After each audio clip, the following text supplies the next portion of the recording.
Hey, y'all. Do my pleasantries real quick. Maybe. You have pleasantries? Yes. Elusive. Talk about some fake ass people in the chat giving you some pleasantries. Y'all keep it real.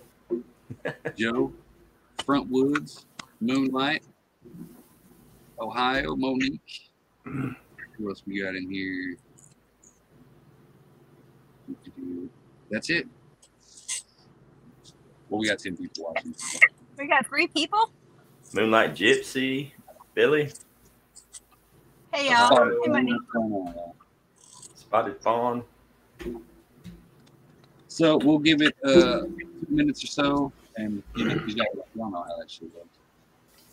But we're talking livestock. I've only got one deal of notes today, so you guys are going to save me by doing an excessive amount of talking.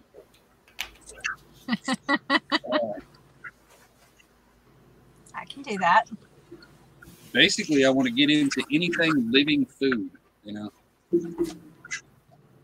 and pretty much go from there. We're going to go, we're still using the 40-acre outline, if you guys remember. I mean, pretty much a square, 40 acres, perfectly leveled, wooded, blah, blah, blah. But we're going to assume that we're trying to feed 200 people, and we'll go off of that premise and work from there.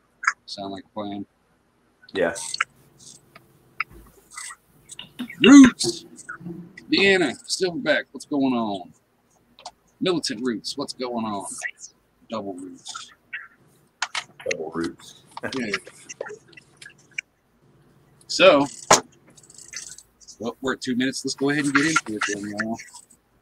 So I pretty much got down rabbits, chickens, cows, pigs, fish, and that's pretty much where I've stopped at.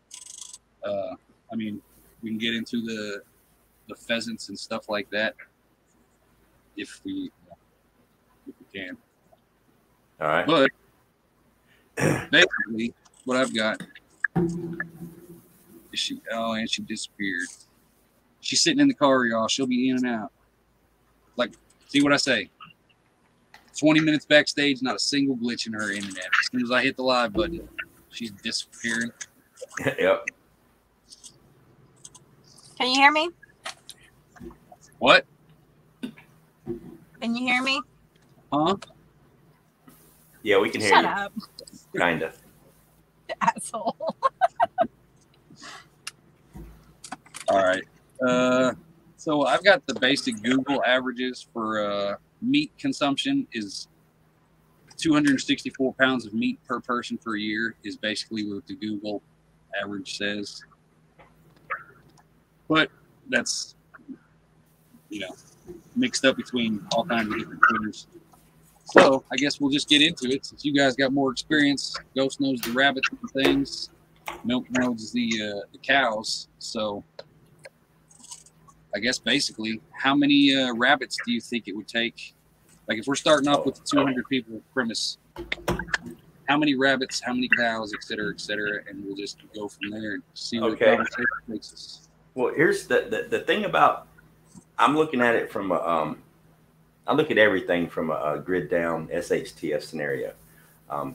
That's the way I kind of approach prepping. Anything I do, I want to do it worst possible scenario, so I over plan. You know what I mean? If I'm on 40 acres with 200 people, I'm going to go ahead and plan that 10% of those people are going to be pretty much worthless from beginning to end, or they're going to change while they're there. I'm going to assume that even if we did have power, it's going to be glitchy. I'm going to assume there's water issues. So I'm always going to assume there's problems. As far as the rabbits go, when it comes to a grid down type scenario, I want to get as much return on my investment as possible. So beef cattle, you're not going to get the return that you have to invest into raising beef cattle. You're just not. Even dairy cows, you're just not going to get the return on what you have to put into it to get dairy milk from a cow on 40 acres and sustain 200 people. So there are a few animals on the planet that give back stupid amounts of return for little investment. And do you guys realize that rabbits, if you do it correctly, they actually for every one, I'll use one as a unit of energy. For every one that you put into a rabbit, you get back a 5. I mean, you can literally raise rabbits not only for free, but you can raise rabbits and make money doing it while you're eating.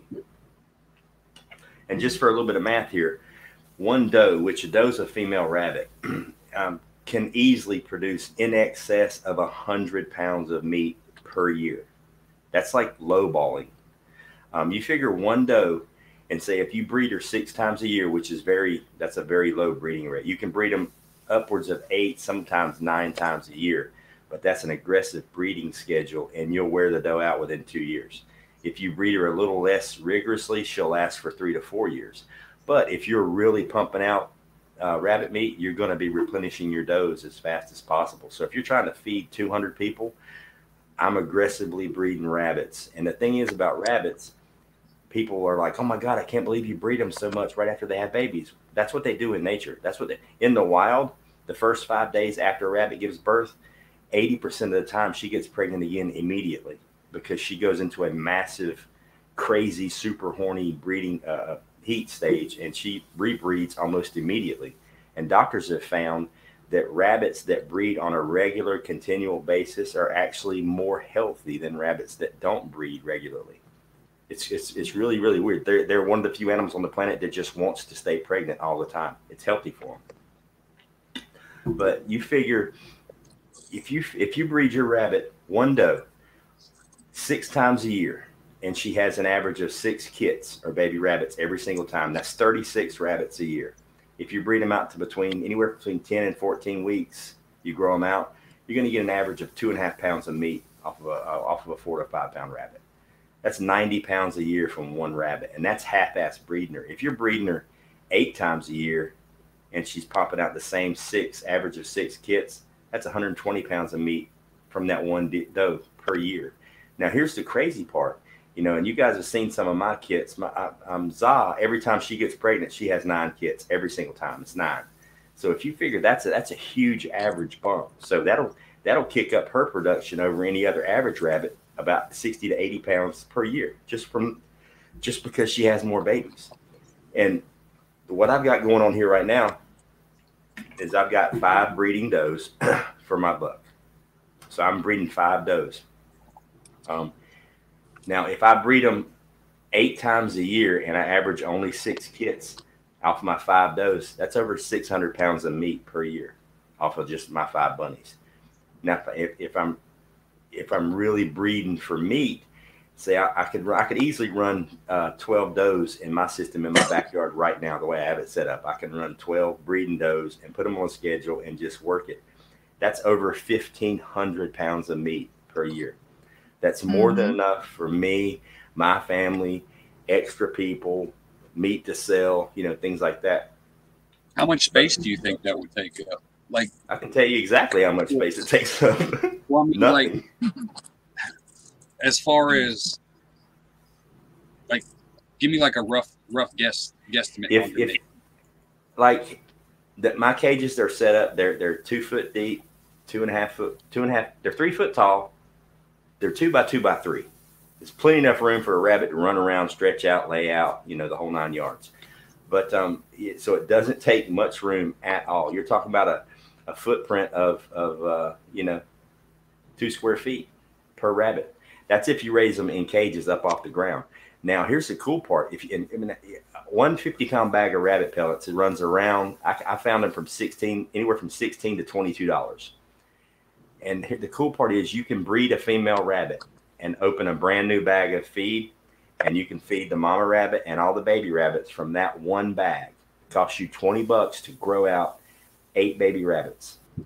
If you just sell one for $30, you just made all the money back it costs to raise them, and you made a $10 profit. But now if you choose to tractor your rabbits, which is build your little movable cages on the ground and just let them eat grass, now you're cutting your feed costs drastically. I mean, you can literally feed a rabbit nothing but grass. You don't have to do pellets. It may take a little bit longer to grow them out to 5 pounds. I mean, you might not be able to butcher them at 10 to 12 weeks. You might have to wait to 16 weeks. That's not a bad thing. That's actually a good thing, because it gives the hide chance to thicken up. because you really can't salvage the hide on a 12-week-old rabbit. The skin's too thin; it falls apart. If you grow it out to 16 weeks, now you've got thick skin. Now you can tan the hide, and those hides, tanned hides, from a basic white all the way up to the real colorful, they go from anywhere from 10 to 40, 50 bucks. I mean, you can make clothing out of them, blankets, whatever you want. That's what I'm doing with the ones I got now that I'm growing out. Yeah, see, that was one of my main things was how old do they have to be before you can actually tan the hides? They need to be at least, what I've heard, I mean, you can harvest them at between 10, 12, 14 weeks. For the longer, if they go past 14 weeks, the older they get, the tougher the meat gets. Yeah. So that's the kind of trade-off you make. But lots of times you're going to be making stews anyway. So stew meat can be a 4-year-old rabbit. It doesn't matter. The meat's going to tenderize itself when it cooks in a stew. But the older it is, plus they get huge. It's like my big buck tribe, bro. He's probably 18 to 20 pounds, man. He's massive. Like if I was to skin him right now and tan his hide, I could literally make half of a jacket out of just his hide. Like he's huge. He's the size of a small dog. Damn. And they grow really, really fast, like super, super fast. All you got to do is water them, and they can, dude, you can legit just put them on a tractor and not spend any money raising those rabbits. But if you want to speed it up, get them some pellets, feed them some greens from the garden, things like that. And it's there is no better meat option than rabbits to me. And chickens are good, but to me, as far as the energy that you got to put into them, rabbits are just the shit. And chickens rock because you get the eggs. If it was me and I'm doing, 40 acres with 200 people, I would focus on multiple rabbitries, doing the rabbit meat. I would focus on obviously chickens for the eggs and the chicken meat. And I would obviously focus on goats. I would be able to substitute goat milk for cow milk because goats, just like chickens and rabbits, they'll pretty much find their own damn food if you leave them alone. So there's all the meat that you need. 3 types of meat, so you don't have to worry about rabbit starvation, which a lot of people, I can't believe somebody ain't put it in the chat yet. But if you're stupid enough just to eat rabbits, then you're an idiot anyway. you need to die. If your preparation for long-term food is just rabbits, then you need to go ahead and remove yourself from the gene pool right now because that's piss poor planning. You know what I mean? If all you got is rabbits, then just don't even fucking try. Obviously you're gonna have other stuff. So if you concentrated on rabbits, chicken, and goats, I mean, that's in my mind, that's all you need as far as the meat, except for I would actually do the aquaponics with the fish. I would have me an aquaponics system set up for the gardens to really pump the gardens up. And the cool part is I don't have to build a tank. If you've got a pond and you stock it with fish, you can just use the pond water as your aquaponics system. Mm-hmm. Agreed. But as far as the livestock on my end of it, it would be rabbits, chickens, goats, and fish. Because the best part is the manure from the rabbits and the fish water from the fish poo. That's all the fertilizer you're ever going to need for your garden. You're never going to need to buy any fertilizer at all. You won't need to buy, so you're not spending money on fertilizer. You don't have to buy fertilizer. You don't have to worry about rotating your crops. Just the rabbits and the fish, that'll sustain your gardens indefinitely. And the cool part is the greens from the garden, that's going to be part of the food for the rabbits. It's going to be also part of the food for the tilapia if you're raising tilapia because they're omnivores. Mm-hmm. So it's like a circle to where you're putting you want to put as little energy as possible into it and get a massive return. And you can't do that with beef cattle. You just can't do it. Yeah. Go ahead now. So I'm going to take a different tact on this, and we're going to pretend you can't get rabbit pellets, right? So when we were looking into livestock, and we've gone through quite a few different ones, I didn't really pay attention. Hey, G. I didn't pay attention to a lot of prepper stuff. I went straight to homesteading. Mm-hmm. And when I did that, what I wanted to see was people who grew food on a big scale, because I realized that, a little garden and that kind of thing wouldn't necessarily sustain my family for a long period of time. So I wanted to see people who are like market gardeners or big ranchers, and especially those who could do it without inputs, right? So, and like I took a huge note, like a bunch of notes kind of thing. But basically what I wanted to find was animals that would survive without me bringing in inputs. And so I looked at all of them. So we did the rabbits. We're actually going to be doing more. I got some wire. I know I told you that, Ghost, and I'm going to do that again. And the rabbits were great. I mean, honestly, they bred. They have the highest feed to meat conversion rate, like you were talking, the 1 to 5, of any livestock conventionally raised, right? Like you put in a pound and you get 5 pounds out, basically, is how that goes. And so when I was looking at all of that, we did that. At one point I had like 70 something rabbits, and we were butchering and doing all that stuff. But I was also spending a crap ton on feed. Now you can tractor them. So I did that one with one batch. I tractored them. The problem I ran into was coccidiosis spread by the wild rabbits, and then I had bot flies. And I don't know, it's really gross, but what ends up happening is a bot fly will go and it will lay an egg, and it will hatch into a larva, and it tunnels into the rabbit's body and basically makes a pocket with a hole, and you have to like cut the edge of the hole and pull the bot fly out. Long story short, I lost most of those rabbits. So that's kind of, those were the learning experiences that taught me some stuff about things that you don't normally hear about when you're raising livestock, and made me kind of go down this different tact where I started looking at my different types of livestock that I was raising, like your goats, for example.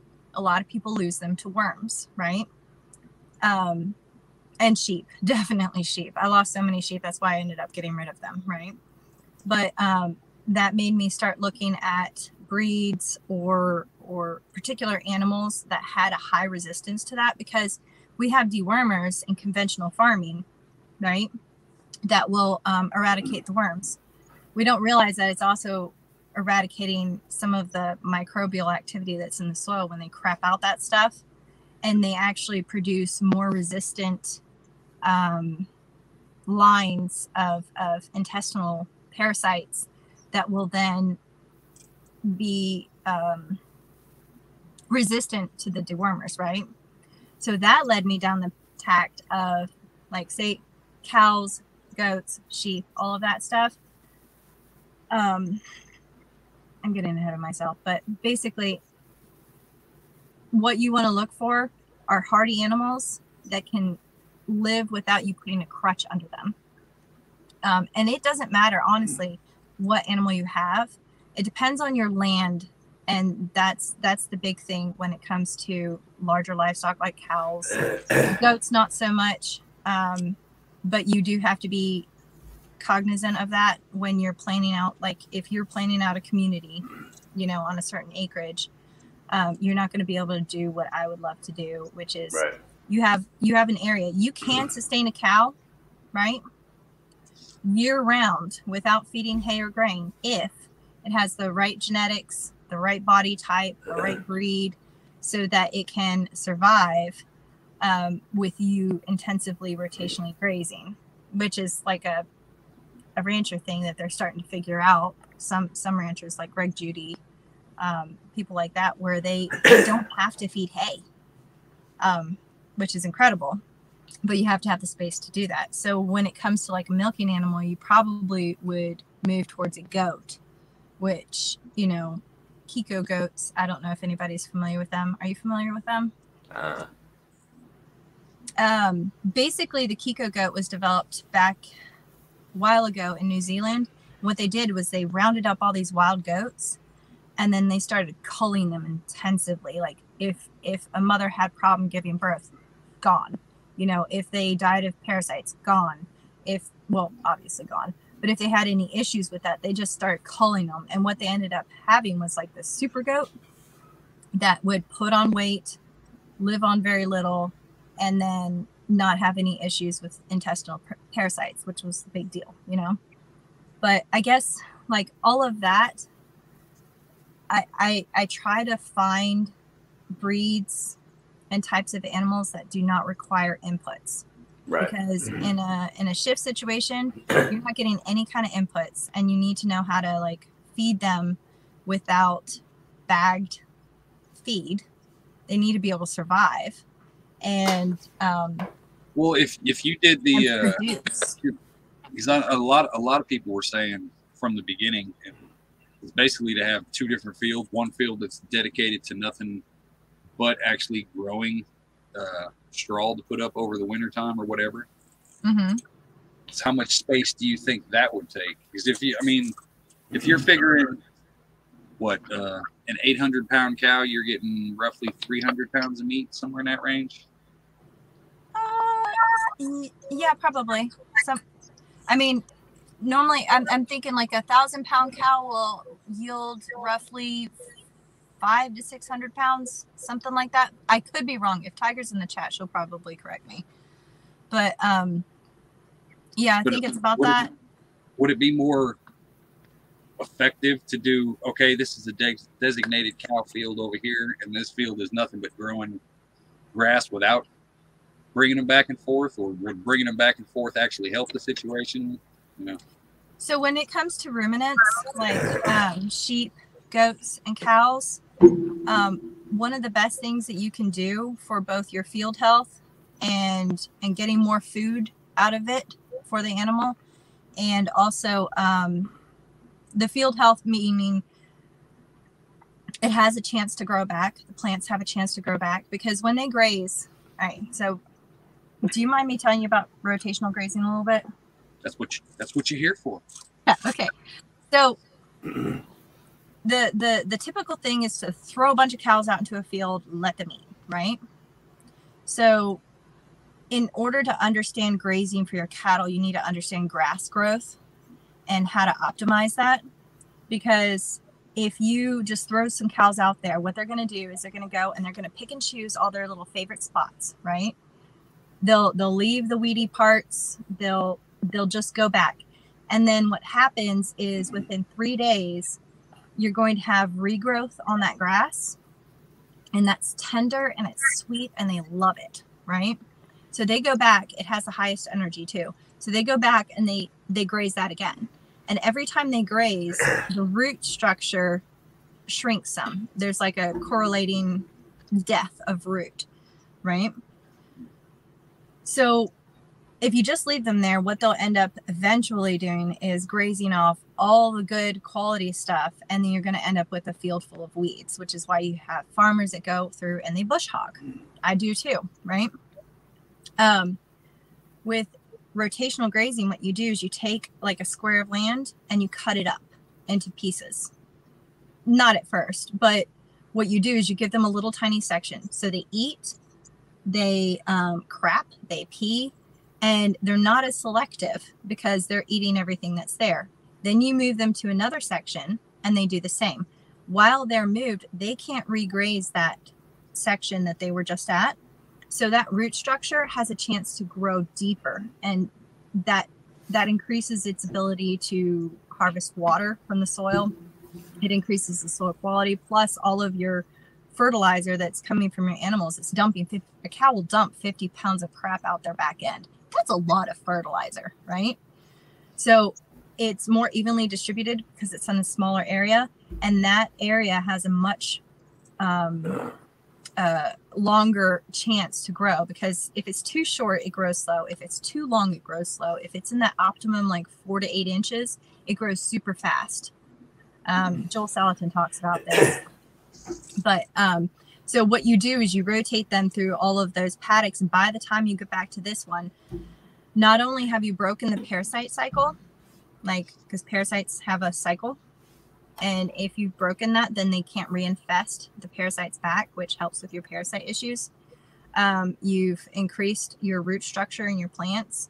You've made the fertilization more dense, and you're getting more food per acre if you do that, because they will be able to come back. And then some people do this where they stockpile grazing, where they graze them in the beginning in the spring, and then they leave that and they let it grow, and it's basically hay on the ground, so that when it comes to winter, they'll give them small sections, they eat it all, and then they move to the next one, and so on and so forth.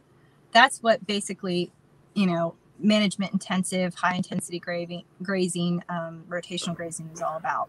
When you do it like that, you don't have to pay for feed at all, especially if you have animals that can handle that. But you do have to have the space to do that. That's the only caveat to that.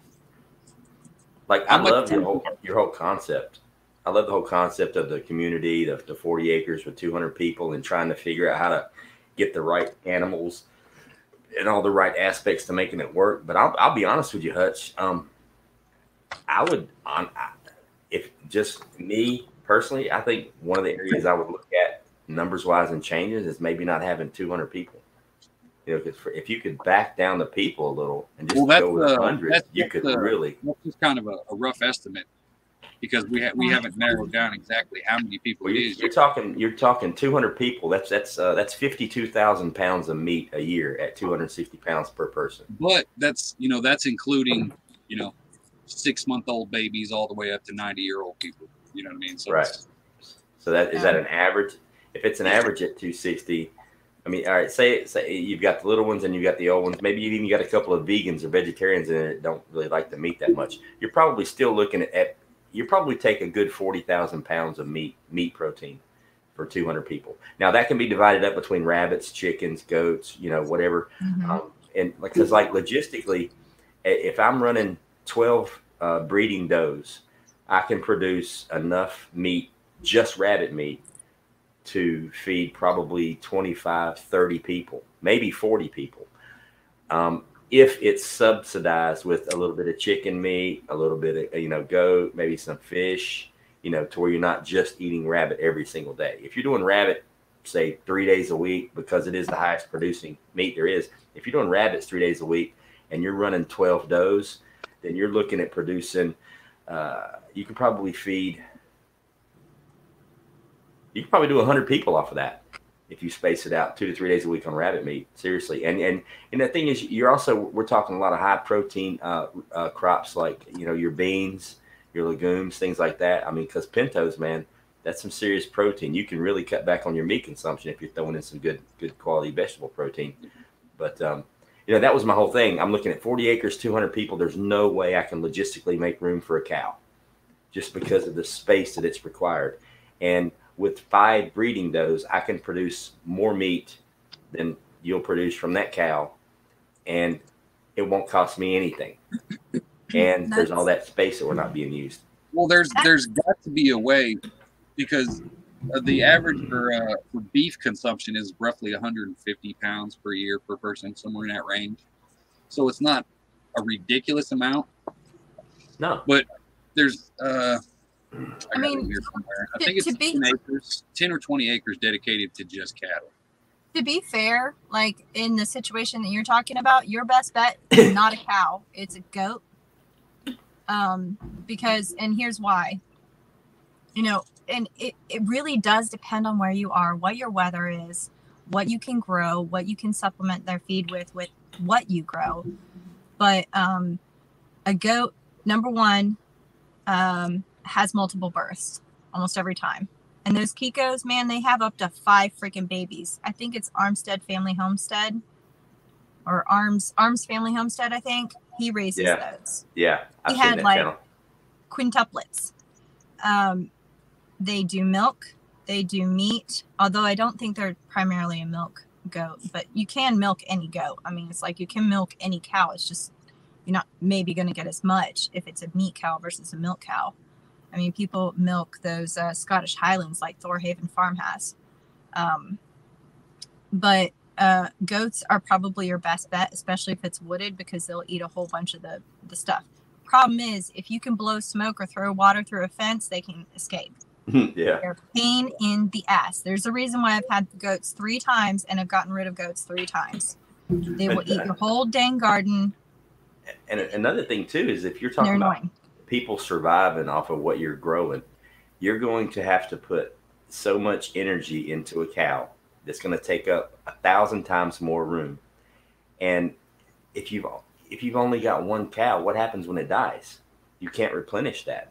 You know what I mean? You can't. It's like with a rabbit. If I lose 2 breeding does, you know, to a predator, it's not a big deal. I've got 5 Kindles right now growing out. I can replace that breeding doe, and she'll be spitting out babies in 4 months.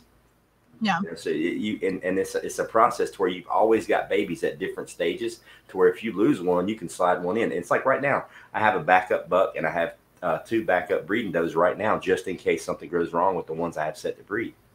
Yeah. You know, so they're ready to go.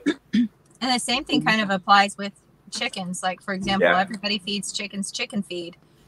Back in the old days, they had chickens, but they didn't lay an egg every day. They didn't have the diet that they have for layers, that you go and you buy your layer mash and it has this amount of protein and everything.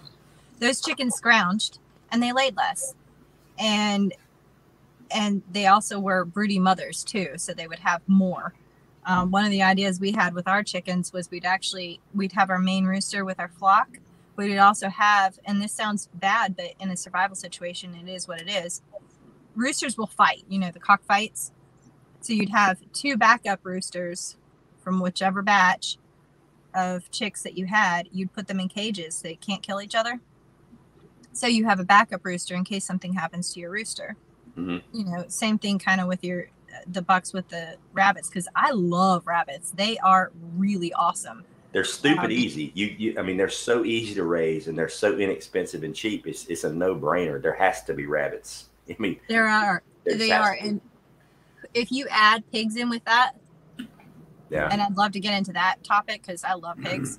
Oh yeah. But they, especially if you pick a breed that's more of a heritage breed, because the commercial pigs that you have, your meat mutts and stuff like that, which I have 2 hogs right now that are waiting to go to the butcher. They were supposed to, but the weather messed that up.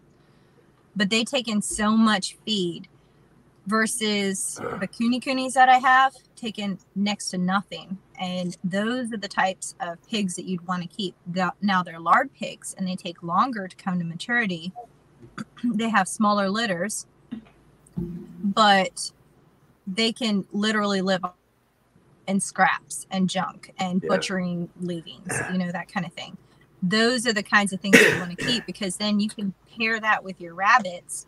They don't take up a lot of space. So you can put them in the woods and they go get hickory nuts or acorns or, and they'll graze too, which is really awesome. And those pigs do not tear up the ground. Yeah. Which is a big deal if you have any kind of ruminants. It was funny how you brought up that thing about the chickens, wild grazing. And I remember growing up on the farm when I was little or younger. Our chickens, we didn't give them any chicken scratch, any laying mash, none of that. They grazed wild in the yard. I mean, and it was, and to this day, and my uncle still raises them the same way in South Carolina. He's got a whole bunch in his yard, and they free range chickens. The eggs, you don't get as many eggs, but the flavor is through the roof compared to a store-bought egg. And I firmly believe that the nutritional value of a grass-fed chicken egg is at least 2 to 3 times higher than a store-bought egg. I really do. Just it literally, if you eat 3 eggs for breakfast to get full, you can eat like 1 free-range chicken egg, and it's like, damn, man, that I put down that shit sticking to my bones. So what's the difference as opposed to, like, how many eggs does a chicken lay average now, as opposed to, you know, after shift 1700s? You know what I mean? Is it more than half? Honestly, I couldn't give you an accurate answer on that. You know, having chickens on your farm or your homestead or just in your house, you know, back in the day, that was a huge commodity. That was like, you protected that chicken because, I mean, it gave you eggs year round, you know, fresh eggs year round, which is important, and, you know, meat, and it makes more chickens, you know what I mean? But I think the amount that you would get from one nowadays is through the roof, just because of the laying mash and all the hormones and stuff they put in there versus a free range chicken. The problem is a free range chicken is way hardier. They're tougher. They're used to predators. I mean, I've seen my chickens in the yard fight hawks and shit coming down mess. I've seen them fight dogs. You know, a farm raised chicken nowadays, they'll basically just roll over and die. You know what I mean? So it's like it's a tougher breed of chicken. They're a badass. They're shift chicken, man. You might get an egg a day. I mean, you know, maybe every other day, but that's still doable. You know what I mean? I don't eat eggs every single day. It does depend on the breed. It depends on the feed, the breed, whether they're in molt or not. Like I've got golden comets right now. They're a cross between, I think, a Rhode Island red and a Leghorn. And their laying life is about 2 years. They'll lay an egg every freaking day. But then again, I give them laying mash. They would lay less if they were just scrounging. And then, of course, you have to watch out for egg eaters. Random had a question earlier about corn for cows. And no, I don't grow corn for my cows. I haven't gotten into that yet. Yeah, backwoods. Yay. They're good chickens, those little golden comets, but they say they're not broody, but I've had a couple of broody hens. But back to the livestock feed. I told Hutch about this a while ago. Cornell University has an online library with PDFs, and I sent him the link, or I can put it in a comment. But basically, they have an online archive of old farming manuals of how people raised animals before, you know, bagged feed and tractors and all of that stuff, how they did it. And it was called the Core Historical Literature of Agriculture. And they have a search function, and you can print off the PDFs. But basically, it shows how people raised livestock before, or gardens, before all of the new stuff, like how they did it frontier wise. And I think that's a really valuable resource. It's hard to kind of dig through all of it, but I mean, everything from potato peelings that you boil and feed your animals, depending on the species, old remedies for, you know, issues, medicinal, like natural medicinal things, like the kind of stuff that if we were to hit ship, you would want to know, that kind of thing. Because, and sadly, the animals that we have now, even rabbits to an extent, the yield that you get off of them is all based on bagged feed.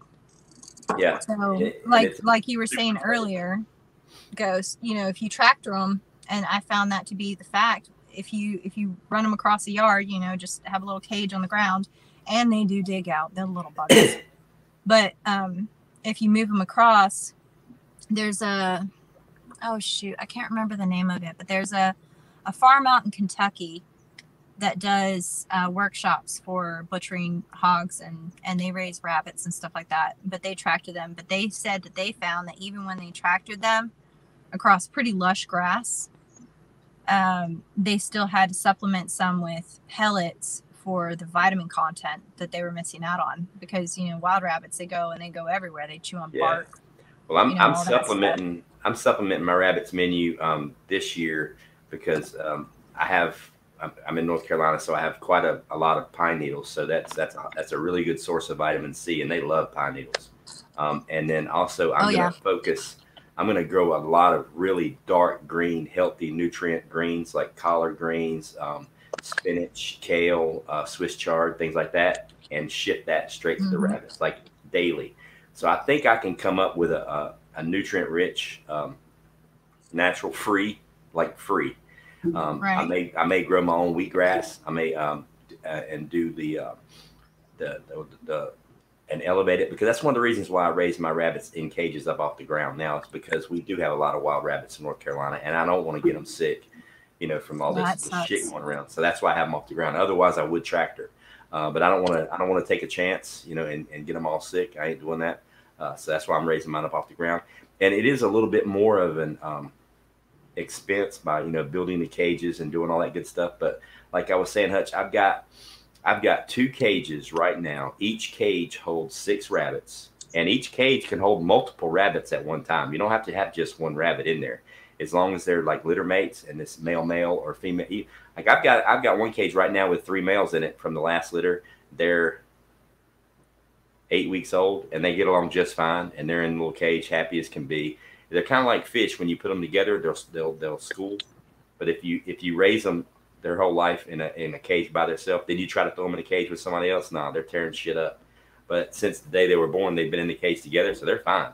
But I've got two cages. I've been trying to think of this random idea to pretty much make a rabbit island kind of deal.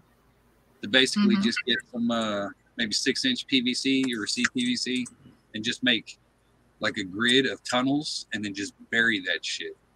And then just put, you know, a net fence around it, maybe some chicken wire down, and then put the thingy. That way they can't dig out. But it's like a self-contained little village. I know it would be. And like here too, I'm on a slope, and you know, if we get a lot of rain, you know, there's a lot of runoff, and there's so many different things that can happen to rabbits when they're on the ground if they're not undercover, because with predators and stuff. And it says, like, to me, I just said, screw it. I'll spend the extra $150, $200 and build these cages. So then I ain't got to worry about that. You know, they're up off the ground. Nothing can get to them. You know, snakes can't get to them, you know, nothing. So it's like, that's a safer part of it. There's maintenance involved, you know, keeping the cages clean, stuff like that. But I don't have to chase them down when it's time to cull. I don't have to chase them down when it's time to breed. I don't have to worry about inbreeding or line breeding if I raise them in the colony. But here's the thing. If you're raising them for meat, it doesn't matter if you're inbreeding the rabbits. Honestly, if you got a litter of rabbits that are just massive, like huge, well-behaved, they produce a lot of bunnies, and you're just raising them for meat, it doesn't matter if you're breeding brother to sister. You're going to fucking eat them. You're not taking them to the fair. You know what I mean? It doesn't hurt anything. It hurts absolutely nothing to inbreed if you've got good quality rabbits. If you're going to raise them. You can improve your lines by inbreeding, because all of the really bad stuff will come out. Those are the ones you cull, and the ones with the superior genetics, you know, they're the ones that survive. And I mean, honestly, they can almost outperform themselves. Like, I had one doe. Oh yeah. I mean, if you think about it, the only reason you have these expensive purebred foo-foo dogs is because they were inbred for a few hundred years. That's the only reason you get a dog to look the same over and over and over again, is it's inbred out of its mind. You know, so yeah, like you know, Za, I mean, she spits out 9 kits every time. Well, there's 3 of her does and 1 of her bucks. I got a new backup buck from her litters, and I've got 3 new does to replace the 3 of my breeders now from her. But why? Because she spit out 9 babies in July and raised them all. You know what I mean? That's a good mama. Yeah. Sophia had a question earlier about some disease and vaccinating. I don't go that route. When I get animals, either you live or you die, pretty much is the rule with my livestock. I don't baby them. I mean, I'll take care of them. If there's something that I can fix, I'll do that.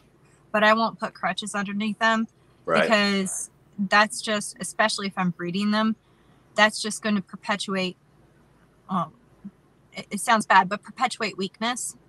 Right. And I don't want that in my livestock. I want hardy, they can live through a shift, basically. Right. And so when it comes to breeding or which animals that I'm going to choose the hardiest ones. And I'm sorry, if you don't make it, you're not a pet. You go. And it's harsh, but it's reality, you know. Militant Roots, in my opinion, the best meat rabbit breeds, there are several. I can't say which one is specifically the best. I can say which groups of them are. The New Zealand's are awesome. They get massive.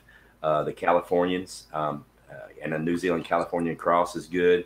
I've got 2 cream d'argents, and they're good meat rabbits as well. Plus, they're really good for their pelts. Their pelts are just, their pelts are awesome. And they're also a endangered species. They've went extinct on several continents. The USA is one of the few places you can actually find a cream d'argent. So they're really expensive. Like, each one of the kits I can sell for $50 to $80 a piece, right when they're born. You know, so if I breed those 2 and I get a couple liters of kits, I could literally just sell the cream d'argents for their pelts or for their as a breeding rabbit and make a shitload of money on the rabbits. Ark. Now here you are. Yeah, I had to shave it up. Hey, comrade, or however you say your name. But yeah, it's, you know, and I'm partial to the rabbits just because it's stupid easy. They produce an insane amount of meat, and I mean, you can literally do it and it costs you nothing. I mean, you can literally put your rabbitry on the front porch of your house. It's going to smell. You know, so as far as how much room do you have to worry about for the rabbits, don't even consider how much room it takes, because you can go vertical with the cages. You can put them on the roof if you want. You can put them anywhere. You can raise them inside if you really want to do it. This year, I pretty much got like a half-acre sectioned off for nothing but rabbits. That should be more than enough. Man, Half-acre would hold a lot. Half-acre would hold more than you can handle. Like right now, I've got my fenced-in area is it's 20 feet long by 10 foot wide, and I've got 25 rabbits in there right now in their cages, single stack. I haven't even went vertical yet, and I've got room coming out of my ass. I can literally in that 20 by 10 space, I can get 100 rabbits in there easy. Now, if you're wanting to feed your rabbits in cages, right, and say you don't have bag feed, you're probably going to have to take into account growing some stuff for them, like say pumpkins. You can do. We'll do the dark green leafy vegetables, not iceberg lettuce, not celery. That shit's worthless. That has no nutritional value. It's actually bad for your rabbits. Not carrots. Rabbits don't eat carrots in the wild. Carrots are under the dirt. Rabbits eat the carrot tops. Those are good, but the carrots themselves, they'll eat it if you give it to them, but it's not good for them. But the straw and the hay, they love it. The pellets, obviously, they love it. But I'm also thinking about doing the wheatgrass, the fodder, the grass fodder.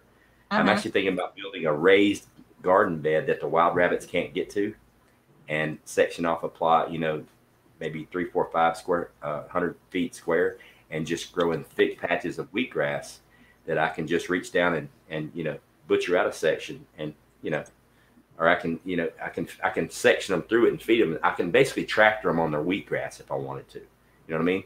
Like run a batch through there and just because wheatgrass is and I've got all these different ideas and ways to do it, but because I'm not. If it was up to me, I would do I would just fence in an area and turn them loose. I do the rabbit colonies, but because we have so many wild rabbits here and so many predators, it's a chance I just wasn't willing to take. I don't want to deal with disease, and I don't want to deal with predators.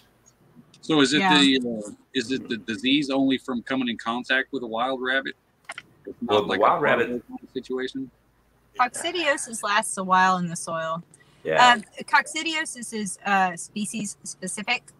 You have other issues. You have your predators that are more likely. You have them digging out, which is more likely. Some people do colonies successfully, but then there's other issues because they will kill each other. Yeah. So it's just the location, pretty much. Like if it was in the centrally located. Like if you had an area that you could build a colony and you knew for a fact that nothing from the outside could get inside, then you would probably be okay, But like here where I am now, it's I'm in the woods, so I've got wild rabbits running through the yard all the time. I see them every damn day. Right. So so it's like why take the chance, And plus, it's easy. It's so much easier. It's so we easy haven't had wild rabbits since we got cats. Yeah. See here, like I can just go to the cage, open the door, reach in, grab a rabbit. There's no chasing. There's no, you know what I mean? They're easy to maintain. They're easy to manage. They're docile. They're not used to running around, so they don't get upset because they can't do it.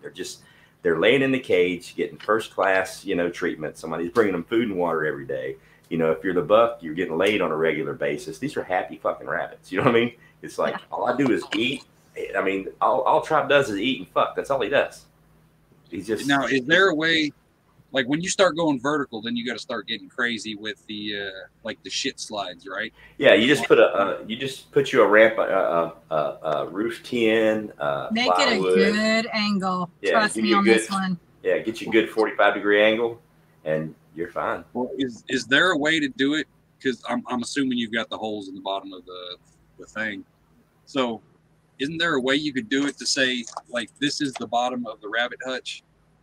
If you put a planter box right here of your kale and your spinaches and whatever, just enough for it to grow through. That way they can eat it as it grows without affecting the roots, and they can still put this on top of that garden. Yeah, it would work. It would work if you could move the garden every couple of days. The shade's going to kill out a lot of stuff, and you don't want it. How would I put it? Their urine is really high in nitrogen, though. Yeah, it will kill. Yeah, the urine is super high in nitrogen, so if it's concentrated, just falling on it nonstop, it'll kill it. Yeah.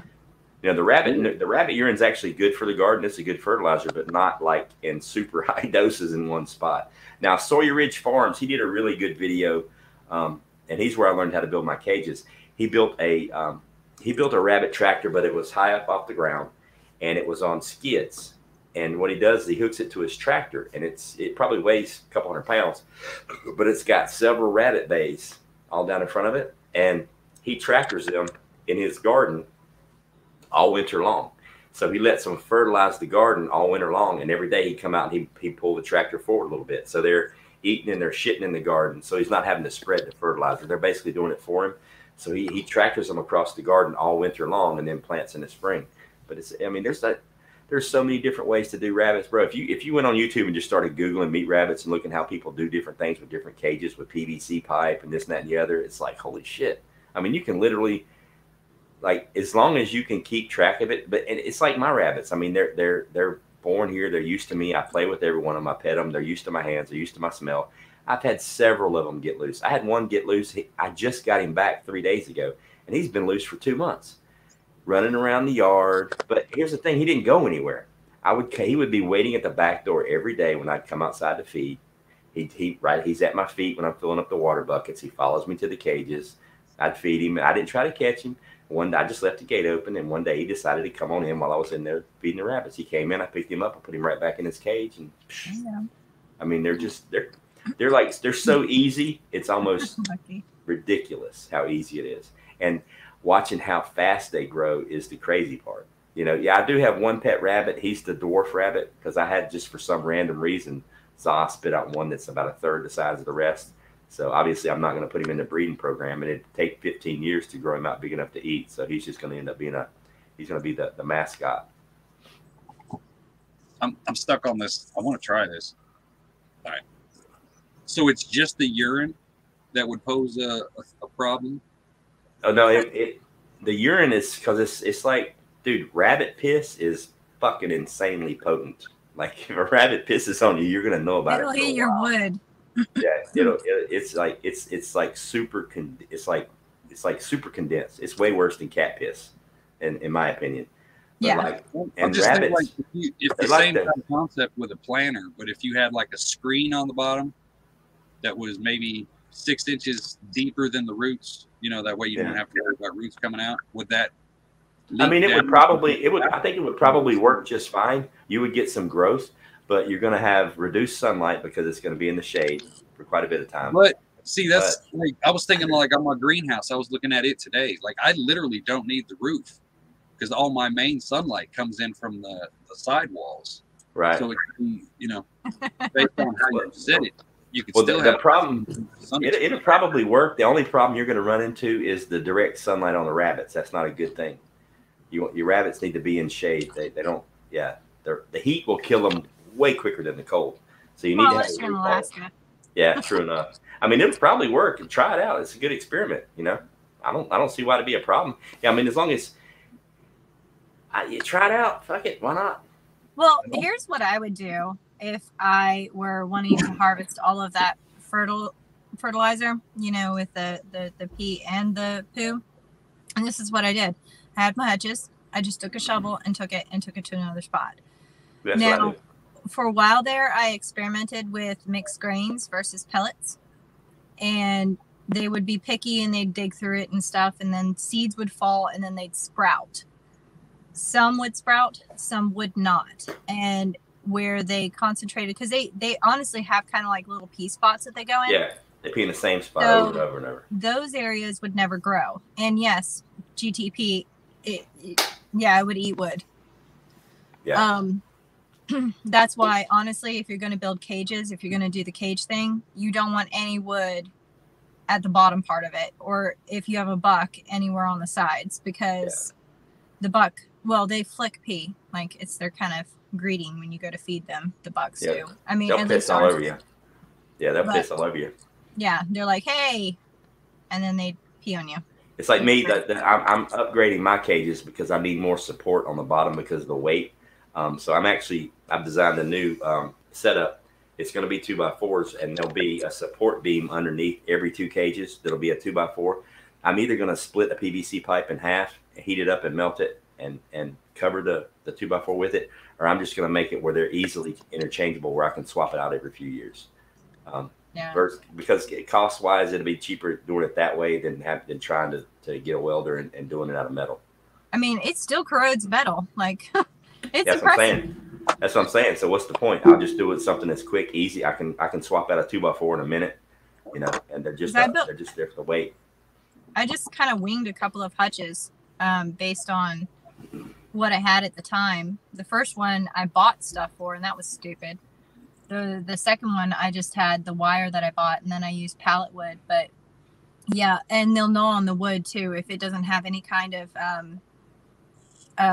metal around it, they'll gnaw through that. Which I would throw like sweet gum, or some people call them tulip trees or poplars. I'd throw branches in there. They love those leaves, by the way. Man. But my rabbits here. If anybody grows apple tree cuttings. I will say that rabbits love fan leaves. I can vouch for that. My rabbits here will tear up a pine cone inside of them like 5 minutes. They will just destroy a pine cone. They love. They've got those rodent teeth. They have to gnaw on something. So honestly, you should put something in there for them to gnaw. You know. Yeah, I just throw pine cones in there. They tear them up. Like I try not to put anything in the cage that they would not run into naturally. But just for shits and giggles, you know, because we were covering rabbits a lot, but I think that you could get the most potential if you have a variety of animals. And because rabbits definitely feed conversion, highest rate. Now, if you have them in cages, you have to bring them their food. You have to make sure that they have all the nutrients that they need. That can be a lot of work. Yeah. Some smaller ruminants like sheep or goats, they still have a high birth rate. And if you get hardy enough animals, they're going to be useful. Especially, you can't milk a rabbit unless you're Meet the Fockers type. I know, right? But like, and that's useful calories that doesn't actually end the animal's life too. But having a diversity, like say pigs, for example, to cover your fat content that you're going to need, and that fat can be used for so many things. Like, well, would you like to get into things? Cooking, even like moisturizer type of things. They're going to be very useful, in having the right breed that can work, because those were bred, I think, in Korea or Japan or something like that. That's what the guy down the road got from. He's doing cooney things, little black and white spot. Oh, they got all kinds of colors. They're kind of cool. But having something like that also, because here's the other thing, they can take your scraps and turn them into meat, or your enemies, you know. Yeah. But on here I've got 57% of a pig's weight is edible. So if you got a 300-pound pig, it's 180 pounds of meat. And the Google says that it's an average of 70 pounds of pork per year per person. Okay. Oh, see, I didn't even look up all that. Now, does that pork take away from the 260, or is 260 the meat overall meat number? 264 is all meat in general. All right. Now you're getting that number probably from your market pigs. So your homestead pigs, your pigs that don't take in a lot of grain, for example, they do mostly foraging. They're going to be smaller. You're going to get less meat, and it's going to take longer to grow. However, you're not going to put in as many inputs. Like my 2 big hogs, they've eaten so much freaking grain. At this point, it's almost like they've cost more than grocery store pork. I mean, yeah, I know what they've been fed, and I know they've had a good life and that kind of thing. But in the long run, that was a waste.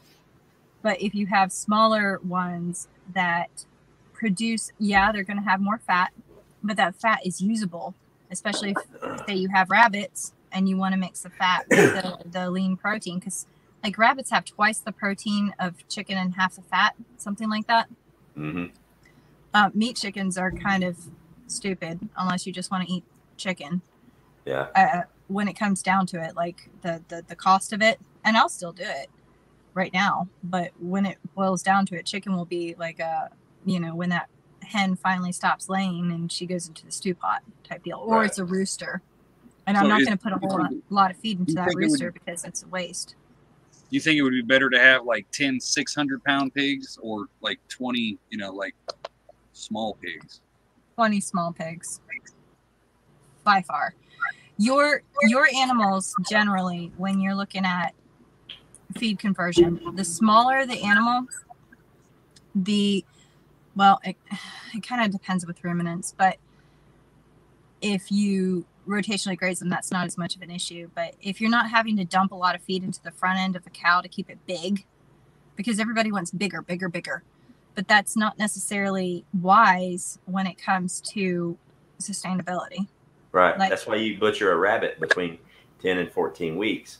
Right. Once it passes that 12 to 14 week mark, the amount of food that it digests starts taking away from your bottom line.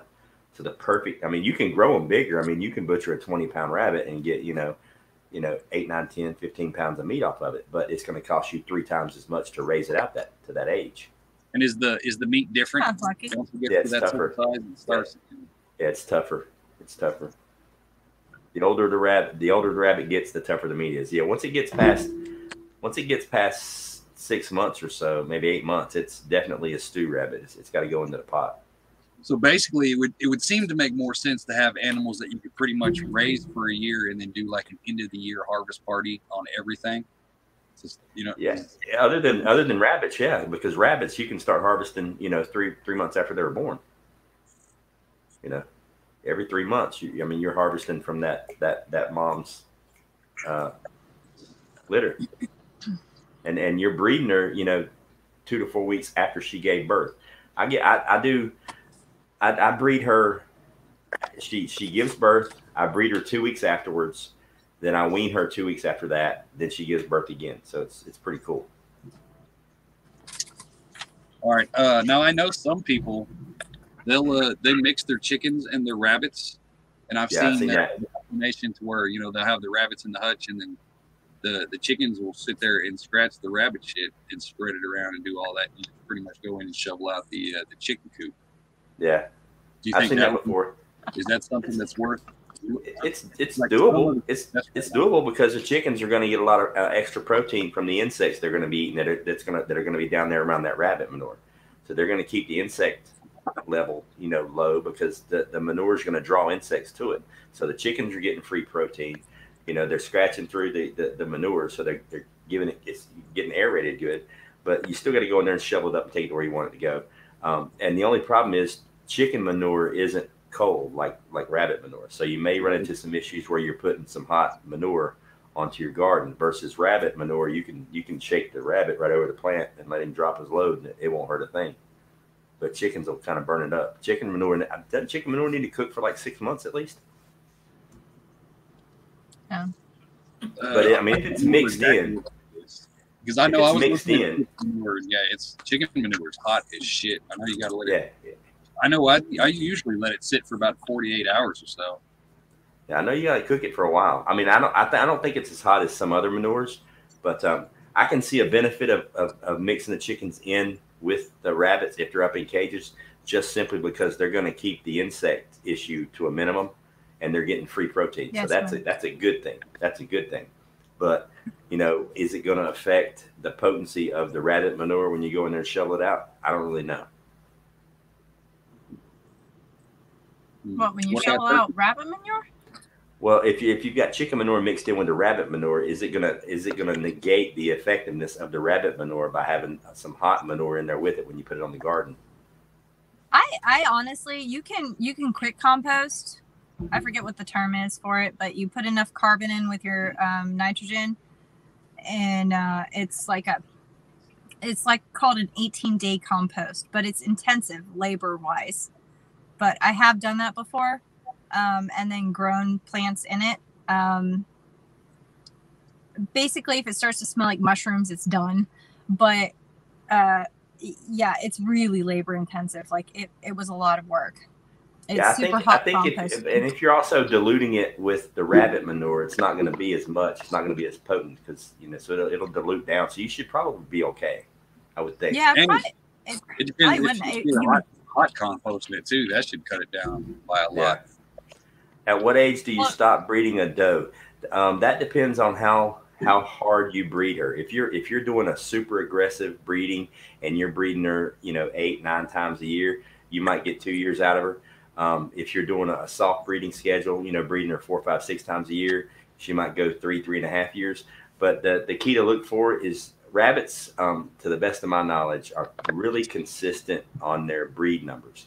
So if she usually kindles, 8 kits every time, and then after 18 months it drops down to like 4 and 5, it's time to swap her out. You want to bring in something else and keep those numbers up. So you can do it either way. You can just pay attention to the doe, or you can just put a time limit on it. But you also got to pay attention to the buck that she's breeding with.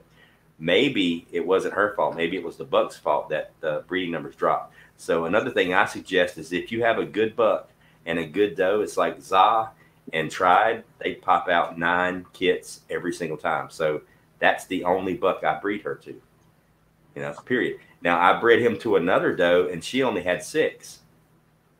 Was it the doe's fault or was it the buck's fault? I don't know, because I'm going to swap her out and breed her with somebody else and see if she just breeds, low numbers. So it just depends on the rabbit. Red, you so far, probably it looks like rabbits. Oh yeah, without a doubt, rabbits. You can raise rabbits is one of the only livestock, and here's the great part: rabbits aren't considered livestock; they're still considered pets. You can raise them anywhere. You can raise them in New York City on your apartment balcony. It's considered a pet as long as you have a pet policy there. So you can raise them anywhere. For me, the cool part is rabbits are the only quote unquote livestock animal I know of that you can literally make money while raising them and eating the meat. Like you can sell the pelts. They go for anywhere from $10 to $40. You can sell the manure. Now you can sell a 5-gallon bucket of manure for like $10, man. It's you can sell 1 kit for $30 and pay for all the food that it took to grow him out. I mean, all their manure is great for the garden. Like every single part of the rabbit is a positive. There are no negatives. I can't think of a negative to raising rabbits. They're not noisy. They don't make any noise. If you don't have them in an enclosed area, the smell is negligible. So I have no negatives when it comes to rabbits. You can feed them for free. You can you don't have to spend any money to feed the rabbits. You may have to grow them out a little bit longer to eat them, but that's the trade-off. Everything else, you've got to put in some kind of you got to put a negative number in. You've got to pay for the feed. You got to pay for this. Rabbits is basically the startup cost. And as soon as you get established, then you're pretty much good to go forever. Yeah. As long as you don't freeze them. But do they scare easy? Like they have heart attacks and shit? Oh yeah, you can literally scare a rabbit to death. But like the domesticated type rabbits, I won't call them domesticated, but the meat rabbits, like the ones I raise, they're always around me every single day. I'm petting them, I'm touching them. They're used to me. They know my smell. They're used to humans. I bring the babies inside and let them play and run around. I take Buddy with me to their cage, their kennel. They're used to dogs. I bring the little ones inside. Even Mo, the cat, he plays with them. So they're all these external. A cat is a massive predator to a rabbit. They don't get a lot of exposure to birds because one of the reasons why I put their rabbitry where I did, I put it in the woods behind my house. So there's cover over their head. And the way I built the drop down nest boxes, I've got their cooling tile over top of the nest box. So when they drop down in the nest box, they've got something over their head so they feel safe. But they're raised not to be skittish. A wild rabbit just jumps and runs. The ones I've got here, man, I could literally put them on a leash and walk them down the road. They wouldn't care. As long as you're always touching them, they're pretty good. And I mean, I haven't seen any, get scared to death. I have heard that it happens, but who knows?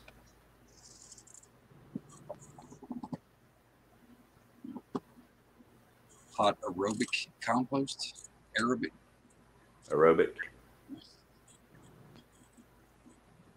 What do you think? My internet's so bad, y'all.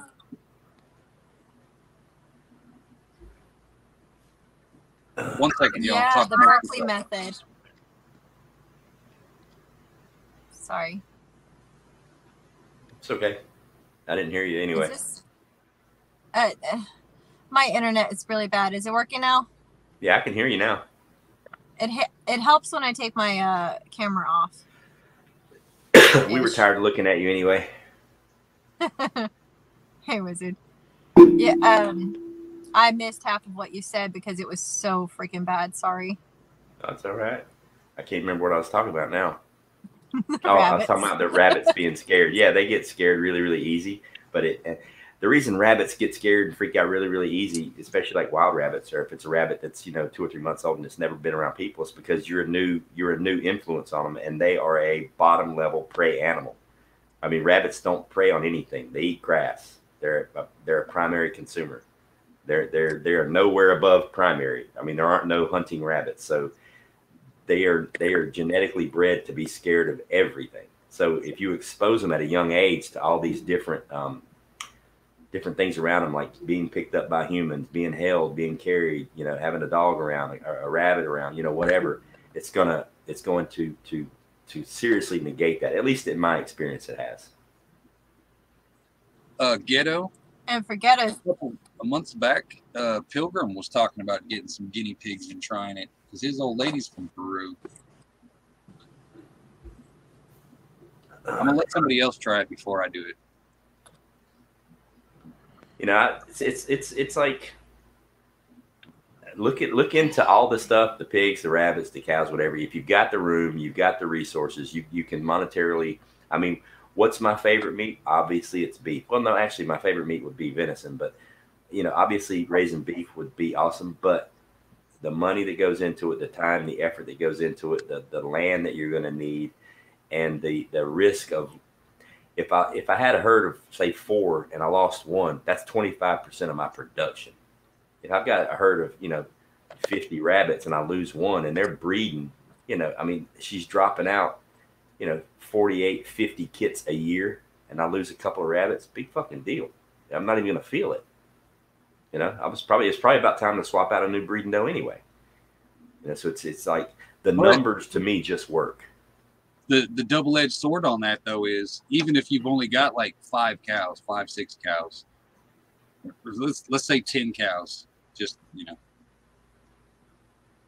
that's in the good times. If the world does blow up, then you can always commandeer the land next to you or something to make a bigger pasture. So there's always a loophole. Hey, if the world blows up, we can always just take the land next to us. Yeah. But you still got the energy input that you're gonna have to put into that. Herding them, fencing it in, keeping track of them, keeping them alive, keeping them safe, and livestock, dog. Well, see, that's the good thing about having a community that big is if the way you have it situated, it shouldn't be that complicated to actually try to maintain the area. Yeah. I mean, don't get me wrong. I'm not saying I'm against doing cows at all. I'm saying I'm looking at everything from the worst up. And cows to me would be a luxury if I can afford it and I've got the room, the space, and the extra time to do it. Hell yeah, I'm gonna have some meat. Are you kidding me? Right. I'm gonna have me some steaks somewhere in the yard if I have the room. But if it's not doable and I don't have the extra energy or the extra time, then it's just not doable. See, that's why if this thing took off and there was different chapters, different communities throughout the country, that's where something like this would come in handy because this community could be like, hey, we're in Texas. We can do nothing but cattle down here. Like, okay, fine. You trade us beef, we'll trade you rabbit and fish. Well, that's where the numbers start to make sense because it's like me. If you focus on just one thing, it's like I do the rabbits. My neighbor, he does the chickens. I don't have to worry about chickens. I don't have to worry about eggs. He does that. I give him rabbit meat. He gives me chicken meat and fresh eggs. So all I focus on are the rabbits. If I had to focus on the rabbits and the chickens, then I'm dividing my time and I'm putting in more energy. This way, I'm working less, he's working less, and we're getting double input. So if you had different communities and somebody was just focusing on beef cattle or dairy cattle or hogs or things like that, and that's all they're doing, then they can spend less time on it and get more out of it. So the numbers make sense that way. Right. Yeah, in GTP, see, that's my only issue with cattle. The turnaround rate is it takes so fucking long. That's why goats, if you're going to go, if you want a ruminant, that's honestly your best bet. But again, it's the containment issue. Yeah.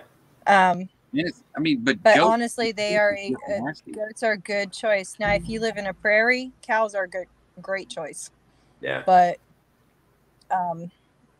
and see, to me, that would still be just like a luxury. If I had the room and the time and the extra energy to do goats, I'll do goats.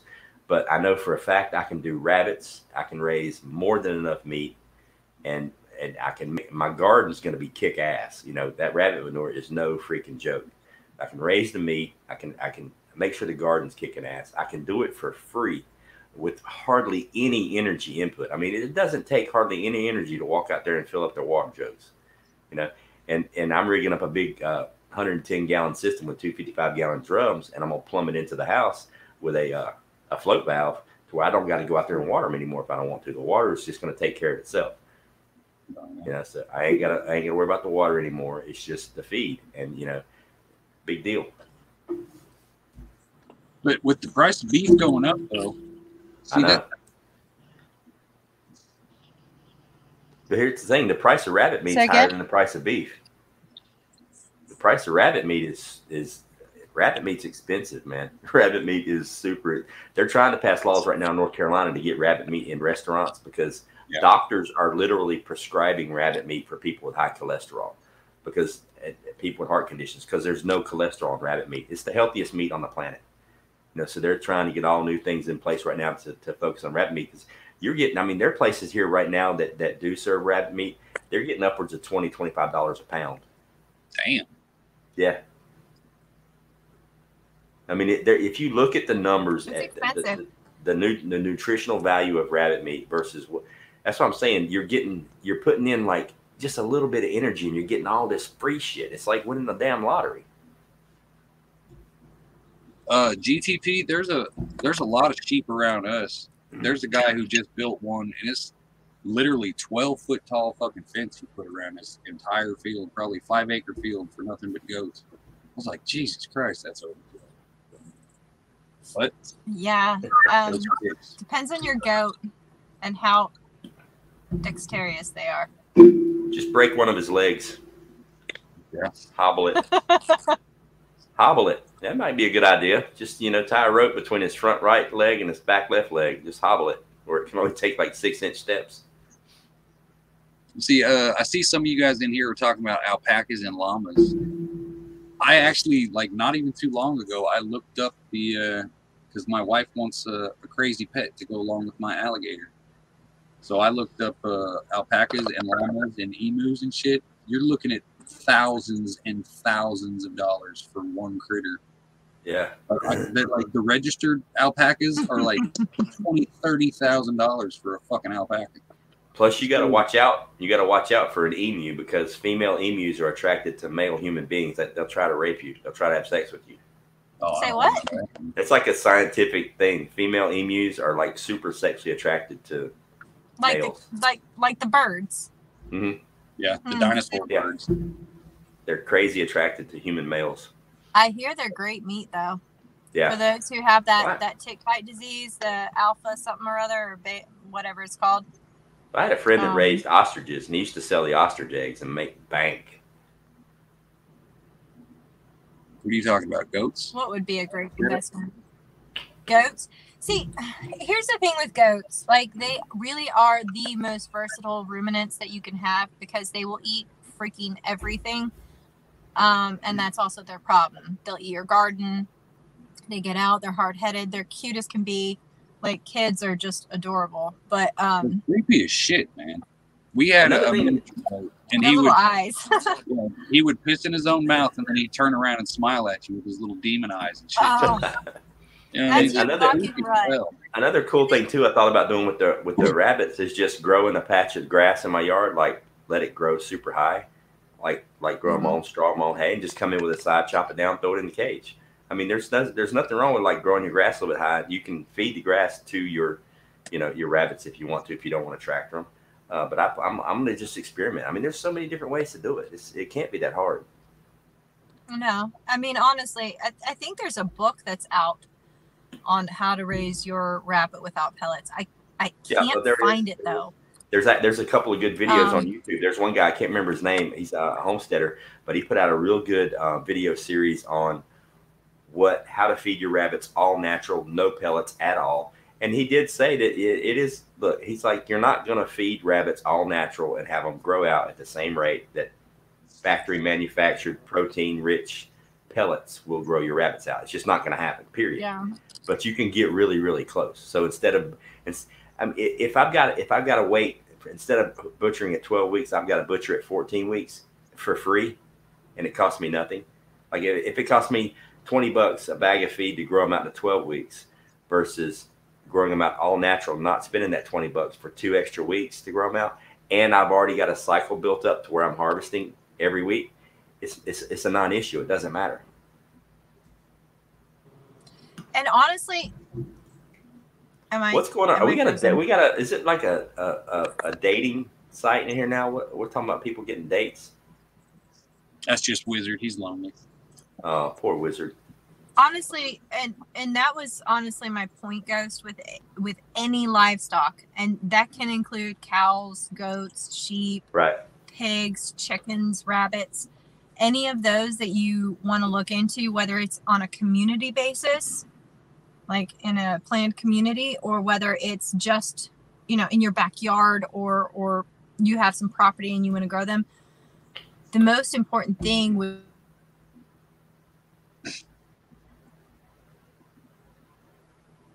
I remember growing up on our farm. It was a small farm, and we had cows and pigs and chickens and turkeys and the whole lot, but we didn't have a whole lot of room. So our beef cow was basically in a barn. He probably had a tenth of an acre of a grazing area, but he was mainly fed, from us. So because he didn't have that much room. So there was a lot of monetary and energy put into raising this beef cow. And at the end of the year, if you do the math, it actually probably cost money to raise it that way. But it was just a choice that my grandfather made. He wanted to have a beef cow, so we did. We got a little steer, grew it out, butchered it, ate it, boom. So it did cost money because we didn't have that extra room, for him to graze. But it still cheaper than buying it the other way, though? I don't know for sure. I'm pretty positive because this was back in the 70s. I'm pretty positive that it was. I think it either broke even, or it was a little bit less. I don't think it was like this massive change because we did have to supplement his diet quite a bit because he didn't have that free range, that area to graze. So there was a huge hay cost involved in that. But we were already getting the hay anyway, for other stuff around the farm. So it really wasn't a big stretch. So if I had to lay money on it, I would lay odds that, we came out to the better on that situation. But that was because we had so many different other areas on the farm to where we could kind of spread it out. You know what I mean? So it wasn't that bad. What were you saying, Milk, before your internet kicked your ass?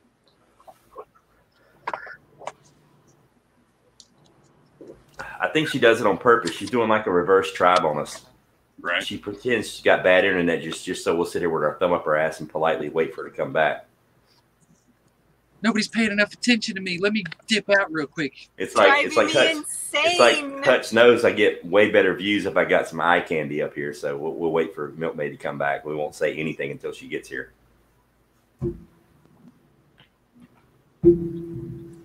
I should just drop down and chat. Why? You're good, huh? I broke up way worse. Actually say something. More serious topics. I can't even hear what you're saying. We can hear you fine. Can you? Yeah, you're perfectly fine. Your camera's clear. Your voice is clear. Yeah, I can't. Y'all are robots. It's like you go fine all the way up to the point to where you just disappear. And then you come back on and you're fine. Yeah, it's like you talk. You're like, blah, blah, blah, gone. So yeah, y'all are frozen half the time now. But yeah, in my humble opinion, past, 9 here. In my humble opinion, on the 40 acres, I think it's super, super doable. I think personally, I think 200 people on 40 acres is too much. That probably has a little bit to do with the simple fact that I don't like people that much, so I don't really want to be that close to that many people. because I would definitely catch a charge from whoever we elect as constable on a regular basis. But going vertical is going to be the key. Like, the livestock, things like that, I think would be on the first level. I think the actual living units I'd put on the roof. I would like maximize, floor space, and, plus it's also good for security as well. Probably not going to smell that great, but I mean, there probably aren't going to be too many areas on that 40 acres that are going to smell great with 200 people and all the livestock crammed in there anyway. So it's, it is what it is. Well, hopefully it ain't going to be no 200 people, but that's just, worst case scenario. Yeah. Like for me, if I was like, here's 40 acres, maximize it to the maximum amount of people you can have in your clique on the 40 acres. I'm going, 40 acres. I'd do like a half an acre per person would be my you know what I mean? I don't know. It's kind of hard because then you're talking about families as well, but 40 acres, I wouldn't even get, I don't think I'd even get close to 100 people, to be honest with you. Well, that's, like I said, many people come in with babies and shit. Like, it's set up to each person, like the max would be like a quarter acre. That's 100 by 100 yard. That's pretty much a city yard now anyway. You know what I mean? Or a town yard. But it's only that amount of people just for the money factor of it. You know what I mean? The more people you got, the less each person's got to put in. If you only want 10 people, then each person's going to have to come up with like $20,000 fucking dollars a piece. Right. You know what I mean? So it's the fucking catch-22 of it. You know what I mean?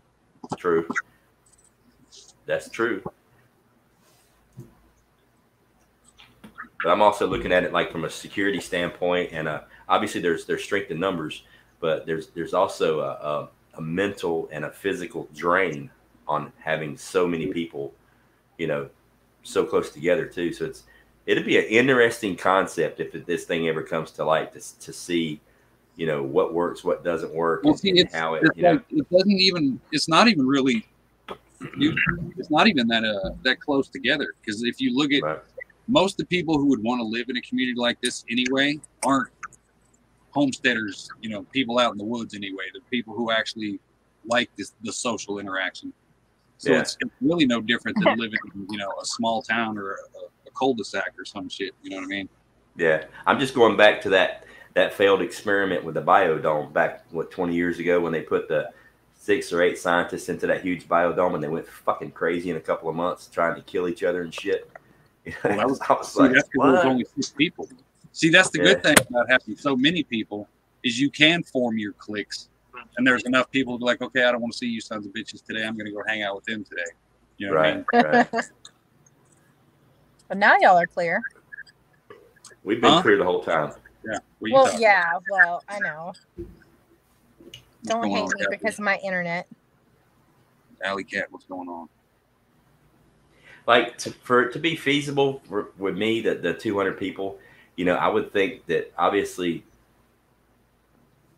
for infrastructure wise, it would almost be like a communal living environment, almost like a Viking longhouse type thing. That's the only way feasibly work infrastructure wise where you can make it work. It would be very communal living, centrally located. I actually drew up I sketched out a few plans on how I lay it out and this and that and the other. Every time I see the bamboo growing on the side of the road, I'm gonna stop and get me some and go and get my forest started. But there's a lot of really cool concepts. It would have to be communal. I mean, you couldn't rely on everybody building their own house spread out somewhere else on the 40 acres and then worry about plumbing and water and this. It would make sense to be communal.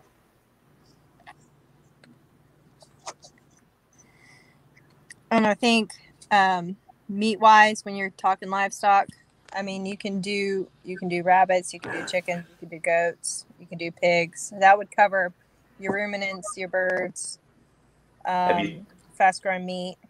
Have you thought about a name? Have you thought about a name for the place, Hutch? I'm thinking about Purple Kool-Aid Homestead. Purple drank living. The Kool-Aid life. If you're starting a commune with Kool-Aid in it, that might give the wrong impression. Come drink our Kool-Aid. That purple sweet drink.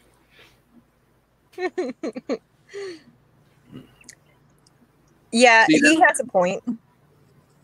like obviously a smaller community would be way fucking better, but at the end of the day, it comes down to the money, you know. But every day the price goes up on land, on everything. So it's, you know what I mean? The price that we have today, in 2 months, that price is going to be up $200 or $300 just to equate. You know what I mean?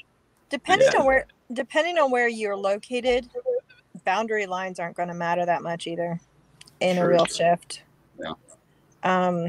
See, after shift, all bets are off, because then it is full blown. Hey, after shift, that 40 acres might turn into 400 real quick.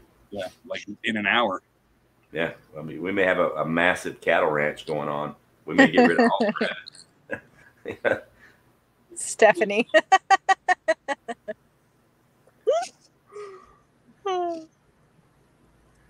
Yeah, I can see it now. We can do the Ozark version of the Yellowstone Dutton Ranch.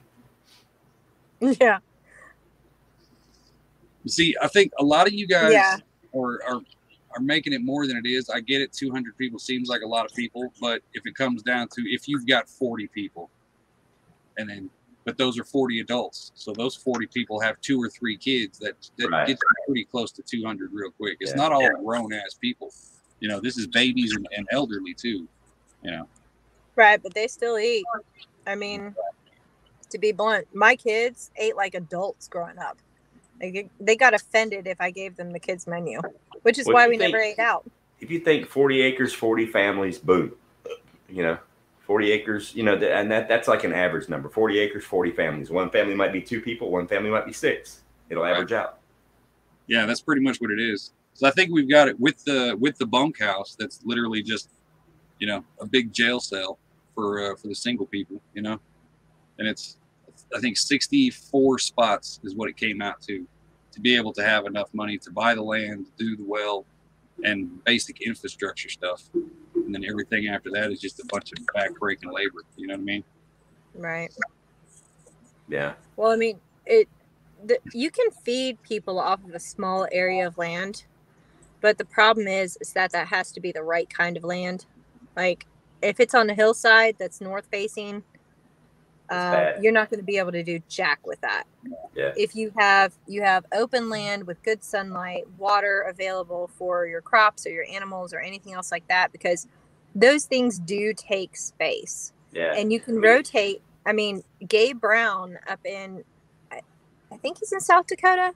He has something like 5,000 acres. He took a farm that they were doing conventionally and he turned it into something where they were rotating crops and livestock. So basically they'd rotate crops through an area, then they'd have the livestock come through, they would fertilize it. I mean, it was a great setup, but he also still uses seeders with tractors and that kind of thing. It's hard to grow food. I don't think many people understand how hard it is to grow any kind of food, whether it's livestock or garden, to sustain life for a family. And it takes space and a hell of a lot of work. Yeah. Plus, one thing, too, that's going to be very important with that amount of people in that combined space and your gardening is going to be people having the knowledge to grow vertical. You know what I mean? If you can go up instead of out, then you're really conserving. You're really making the most. You can turn that 40 acres into 60 or 80 acres really, really quick when you're growing vertical with aquaponics. See, that's what's good about having the numbers is if you've got, you know, say you've got 30 different crops going, then boom, you've got 50, 60 jobs right there. You put 2 person on each plant. But like, here, this is your job. This is your life now. Learn and know everything about this thing. You know what I mean? And it takes the burden off because you're like, hey, I don't have to do this. I've only got this one job to do. You know, it's kind of like the compost. You know, I know it's shitty work and it sucks, but it sucks for one person. It's not going to suck for 10 people. Hey, you know? that's your gym right there. I'll be right back. Well, and I think an important point to bring up too, because if we're talking shift, like you can have pre-shift community, which works out really great because you have a lot of resources and all that stuff. And then you have post-shift where everybody's going nuts and you're really truly having to live off of what you grow. You're going to have to factor in losses. You're going to have to factor in losses of livestock. Like a point that I wanted to bring up earlier was livestock medicine. You know, but you know, all of that stuff factors in when you're thinking about feeding people. You're going to have to expect those kinds of losses. And that's why you have to overdo everything. Like you can grow vertically and that's good too. But when you grow vertically, you're also creating shade within an area as well. So you have to take that into account as well, you know? And then you still got to water. It's a lot of variables and moving parts. There's a lot water.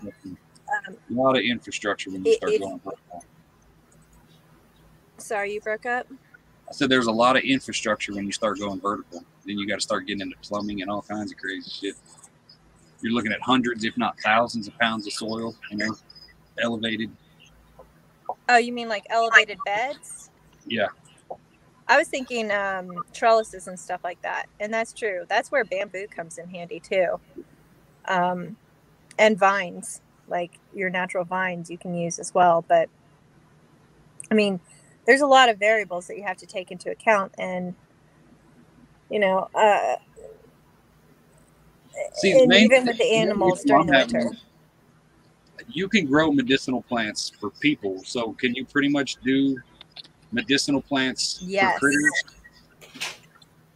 Yeah, that's the other link that I sent you in that email.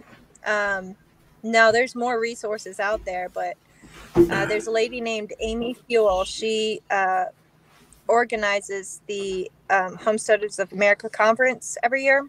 It's in Virginia. I went back in 2018. Fantastic conference, but she wrote a book called The Homesteaders Herbal Companion, where she talks about, I mean, it covers a whole lot of things like soaps and all kinds of stuff like that, but she covers like anti-parasitic tinctures, and then herbs that you can use for your livestock. I think she wrote another book about poultry, like natural poultry keeping, where she talks about using herbs for their health and that kind of thing that you can grow yourself. You can make these things yourself, and then you can treat various things with your animals. And to me, that's really important. I want to go down to the very basic elements of livestock and gardening, and how to grow and make those things myself, because I don't want to depend on the system whatsoever, you know? Right. And I've got a long ways to go. We're, you know, thousands and thousands of years of people doing this shit, and we're sitting here like, God damn it, we need a book to teach us how to, you know, it's crazy. We're not that displaced from people living like this full time, and we're sitting here, you know. How do we do it? I just thought about something too, because we were talking about, you know, square footage and space for livestock animals and people and things like that, because obviously traditional gardening is going to chew up a whole lot of that 40 acres real quick. If traditional gardening, row gardening, if you did something like you know, obviously going vertical, obviously greenhouses, you know, I'd love to see like a 2-story greenhouse. You know what I mean? Like, could you imagine if you took like the actual framing of an old barn, you know, with the hayloft up top, and you like tobacco barn, and just rip everything off except for the skeleton and reworked it as a greenhouse. You realize that's like and you went vertical. You're talking, man, that's a lot of year-round growing space that isn't taken away from the square footage, and it would give you room for more people, more livestock, things like that. Plus it's inside of a greenhouse. You know, it's that's a really good a good thing. Hey, plus, you know, as soon as you said that, I started. I'm literally going to draw one up tonight. I mean, could you imagine? You could. I mean, you're talking. You can put out some serious croppage. I mean, because you can put your crops that don't mind a little bit of shade on the interior on the first floor. You know, you can use tomatoes, onions, and potatoes all year long. Shit. I mean, that would chew up, especially potatoes. Oh my God, that'll sustain life. You know, potatoes. Number one, potatoes is probably the most important thing you're going to plant, other than making sure your beans are doing good. You know, you got to have them freaking potatoes. That's like a staple crop. Yeah. But that would be a huge. Or even if you had like, oh my God, my mind's going crazy now. Imagine having the communal setting, say at the center. You know what I mean? like almost like the old Romans, how they had like the big square building, and in the middle was a courtyard. Right. Imagine the roof of that entire building, that entire square building, being a greenhouse. Just like everybody's roof is used for something. So not only do you have your greenhouses growing for the community, but you've got the people that are growing their own shit, as backup or extras or just in case. Well, it's in the bylaws. One of the things is you've got to have either a pair of livestock per person, 2 chickens, 2 rabbits, or 3 square foot of garden space in your yard, in your lot. So that takes some of the burden off of the. Well, you think if it's a family, say it's a family of 4. Family of 4 could have 1 buck and say 3 does, and they could legitimately grow. They can produce pretty much all their protein meat from rabbits in their house, on their front porch, on their back porch, right outside their house. Like each person could be responsible for their own little mini rabbitry instead of having this massive rabbitry. And that's actually a good option, because having all your eggs in one basket is bad. If you had like a huge rabbitry and say a disease, a sickness or infection did happen, it could blaze through there and wipe all your rabbits out. But if it was broken up into separate rabbitries and everybody was taking care of their own rabbits, then you would really seriously minimize loss, for the entire community that way. And then people would be responsible for taking care of their own rabbits, raising their own rabbits, butchering them, doing their own meat, and that would be awesome. I'm gonna have to draw some more pictures. Well, somebody said some rooftop gardens. That would be the shit. I want to do a living roof on what we got out here. Yeah, that's the main. I mean, that's the challenge with. Go ahead. I was going to say the challenge with rooftop gardens is there's a weight factor there, because we were looking into that, the earth bermed houses with the living roofs and stuff like that. Your best bet probably would be having greenhouses go off the south end of all the homes. Yeah. In my opinion, just because it wouldn't require the weight bearing capacity on each home. Here's the thing. If you're doing you would have the south facing sun as well. Yeah, but if you're just doing a greenhouse, say we're doing a greenhouse and we're doing it hydroponically or aquaponically or even with dirt, and say you're doing a greenhouse but say you're doing containers, I mean, the weight is drastically reduced. It shouldn't weigh any more than a normal second story if you just got, several 5-gallon buckets, full of dirt and rabbit manure versus, building a living roof with a, 2-foot depth. And I mean, then you're talking crazy weight. Yeah, that would be bad. Yeah. You would have to have a steel concrete reinforced house to support that, and then you've got water issues, getting into your stuff. But yeah, if you just had like a quick frame greenhouse on the roof, and 5-gallon buckets full of rabbit manure and dirt. I mean, shit, that's doable. That's really doable. I mean, the thing is, to me, yes, it's a community, but I think everybody should also it be in the bylaws. Yes, it is a community. We're here to help the community survive. But just because you're not working, on the rabbits or in the garden or you're responsible for your own safety and well-being of your family. So you need to make every step you can to feed your family from what you can sustainably do. Because, a tornado could come through tomorrow and wipe out the greenhouse, the main greenhouse. So what are you going to do? So it's good to have that stuff kind of spread out. I mean, I know that's how I'd be. If I had extra roof on my roof or in my backyard, my porch or something, I'm growing something, Yeah. If I don't see, that's like you said, if something bad did happen, then you've literally got 15 or 20 different places you can go, but like, hey, this crop died. You got any extra seeds or something laying around? To say, hey, all of our rabbits or chickens just died. Can we eat some? Hey, Hutch, a tree fell and killed my buck. I need a buck, and you've got a new buck. Can I have one? Boom. And we swap it out, barter. What? I'm not bartering anything. Here, have it. Something might happen to me, and I may need you to help me out 6 months from now. That's where the community part of it comes in. If it turns into a barter system inside the community, it's going the wrong fucking direction.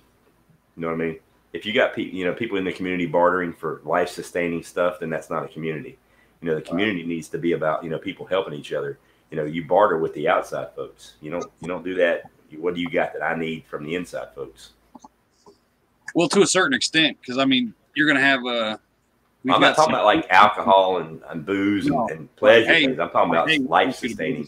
We want you to babysit the kids. You know, okay, give me 10 pounds of this. You know, something. You know what I mean? I hear what you're saying. Or if you've got kids and they got kids, how about you babysit my kids this weekend? I'll babysit your kids next weekend. We'll call it a wash. You know what I mean? Yeah. You know, time is money.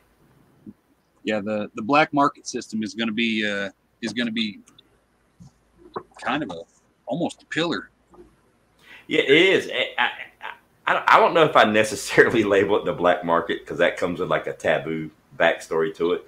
But you know, maybe like the what they call it in the old days? It wasn't flea market. It was just barter system. It was kind of yeah. But it's like this for that, tit for tat kind of thing. But it's like if you put one person in control, like say there's one guy and he's in control of, you know, raising all the beef. Well, he's got fucking power now. Because if somebody else, if everybody's rabbits die or you know the greenhouse takes a lick, then that beef just went up in value. So then your black market barter system just got pirated by, you know, some cat that, you know, he's a full member of the community, but you know it's you know, that should probably be something really good in the bylaws that, you know, that life sustaining, you know, resources, you know, should not be bartered for in a condition like that. I wouldn't think. Or he's getting taken out, one or the other. You know? But see, and then you got to think too, like this isn't the end of the world yet. So people can still go to the grocery store and stockpile, you know, shit, dry goods and stuff. You know what I mean? So it's not so much about making sure, like, okay, we need to feed 200 people no matter what. It's let's get as close as we can because we still got, you know. Yeah. Well, I'm still looking. You know me, I always look up from the bottom of the rabbit hole. I never look down. Right. I always look up. But it's like, you know, I mean, from a mathematics standpoint, you would think that it makes the most sense to just take that 40 acres and bust it up into 1 acre plots and put a family on each 1 acre and tell them they're responsible for growing all their own shit, raising all their own animals, the whole 9 yards.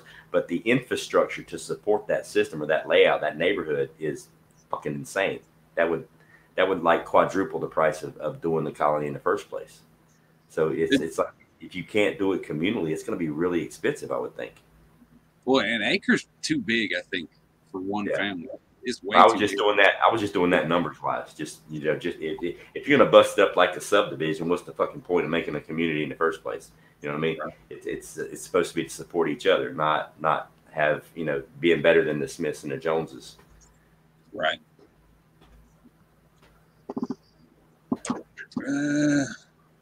Well, shit, since I guess we got rid of Milkmaid, finally. No. Took long enough. Right? Shit, I mean, I can't believe you kept dropping her off and she just kept coming back, man. She wouldn't give up. All right, let's get into some fish, man. I got the only thing I really looked up was tilapia and catfish. Because pretty much I'm thinking some kind of pond system would probably be if it's going to be a pond system, definitely got to have some catfish, some channel cat in the bottom, you know, doing their thing. Definitely tilapia. The only issue with doing a pond and trying to do aquaponics with the pond is because the numbers are always going to change on the amount of water in the pond. The numbers are always going to be changing on the amount of nitrogen in the pond, nitrates and nitrites that feed the plants. So your mixture is just always going to be hinky, you know.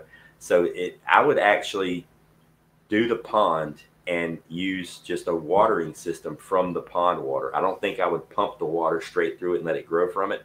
I think I would just use the pond water as fertilized water for the food that you're growing, whether it be in containers or whatever else, because it's going to be because the amount of water that you take, the amount of gallons that's in a pond is so diluted or concentrated in the fertilization part for the plants that it won't be impossible to get the mixture right, but it would be so fucking hard that you're going to kill a lot of shit getting it right. Because like doing the hydroponic or aquaponics the way I did with an IBC tote. I know exactly how much water's in there. I can do the numbers, and I can test the water, the acidity and stuff in the water. I can test for the nitrates and nitrites before I pump it to the plants, and I can adjust it from a 300-gallon IBC tote. Doing that from a 300,000-gallon pond, that's some math on just yeah. Honestly, the aquaponics, people can just do that on their own, but I would definitely use the fish water, as fertilizer. The problem is you got to test it before you use it to make sure it's, the acidity level's right, that it's got nitrates and nitrites in it, because if it's got more one than the other, it can actually be bad for the plants. Is there, have you seen those living pools, that kind of stuff? I've seen people try to do the aquaponics with swimming pools. I've seen them try to do it with ponds, and it fails every freaking time because the numbers aren't consistent. You're talking about a pond. I mean, it can raise and lower by 10, 15,000 gallons overnight, and it'll super concentrate the nitrates, or it'll dilute them, so they go up and down and up and down. That was my biggest headache in the backyard with mine, because it would rain, and it's literally putting pure water into the fish water, and it would dilute the nutrients so bad that you could see a change in the plants and you could see a change in the fish. And it would take, several days to get that nutrient level back balanced, where it's pH happy for the fish and pH happy for the plants. It was a several months of a learning curve to figure out, what to do when it rained and how to get used to it, because it was going to change the levels in the water. So it was a big deal. I couldn't imagine doing that from a pond. It would just be nuts. But I would, like I said before, use the water as watering. I would water the plants with the fish water, because there's going to be right. That's what I was trying to figure, because I know we want septic tank is just out of the fucking question. So it's going to be a septic pond, but then there's going to be a fish pond, and then there will probably be like an overflow pond that will be for irrigation to the crops and shit. Right, and it's like, depending on the layout, money wise, how you're going to set up the aquaponics and stuff. Like, if it was me, I would set up, an aquaponics garden for every, 10 acres. Every 5 acres, there would be like its own aquaponics fish farm for that 10 acres. And it would have, a couple hundred fish in it, and, several layouts of aquaponic gardens. That would be my greenhouse, would be my aquaponics, because I've grown with it. It's awesome. It's the best. I mean, the quality of the food's just through the roof, and you're making protein at the same time. Because here's the thing: once people start doing the aquaponics and get used to it and figure out how it works, they get addicted to it. It's like, why the fuck am I growing in the dirt, man? I can do it in the water, and I'm making fish at the same time, and all I'm having to do is feed the fish. So it's like it got a really good return on it. The problem is, you have to put energy into it, because you have to feed the fish. Tilapia are obviously a great choice because they're omnivores. They eat plants. They eat anything you throw in the dam, in the water. So you can just, there's sky's the limit on what you feed them. The problem is, different kinds of fish aren't that way. They have a specific diet, so you have to make sure you're getting that specific diet. The pond comes in handy because they're kind of fending for themselves. That's why I incorporated letting my fish free feed. When they were breeding, I let them free breed, so the top of the water would just be covered with baby tilapia, and the next day there would only be a couple left, out of because one female tilapia, she can, I want to say she can mouth brood over 1,000 babies at one time. So she's spitting 1,000 babies out into the water. If 2 or 3 of them make it, that's great. The rest of them, that's protein for the other fish, just like it works in nature. I didn't try to change any of that. But I had a whole bunch of PVC pipes and cinder blocks at the bottom of the tank, so the baby fish, they could hide. And once they get a certain size, then they can't be fed on anymore. So, the ones that survived. The ones that didn't. And I never had to buy any more fish. I always had plenty of fish. Now, do you need electricity for hydro, or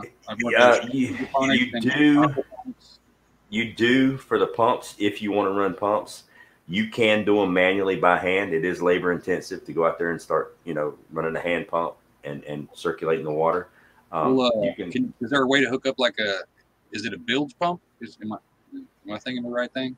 Yeah, you can do bilge pumps. You can do the sump pumps. You can do, I mean, the little pumps that I have, they run on, they're legitimately the amount of electricity that they run on is, you don't even notice it on your electric bill, and it runs 24/7.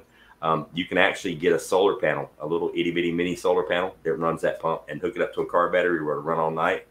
But there's been times where my pump didn't run all night long and it didn't kill anything. I got it on as quick as possible, but I mean, there's plenty of ways to do it.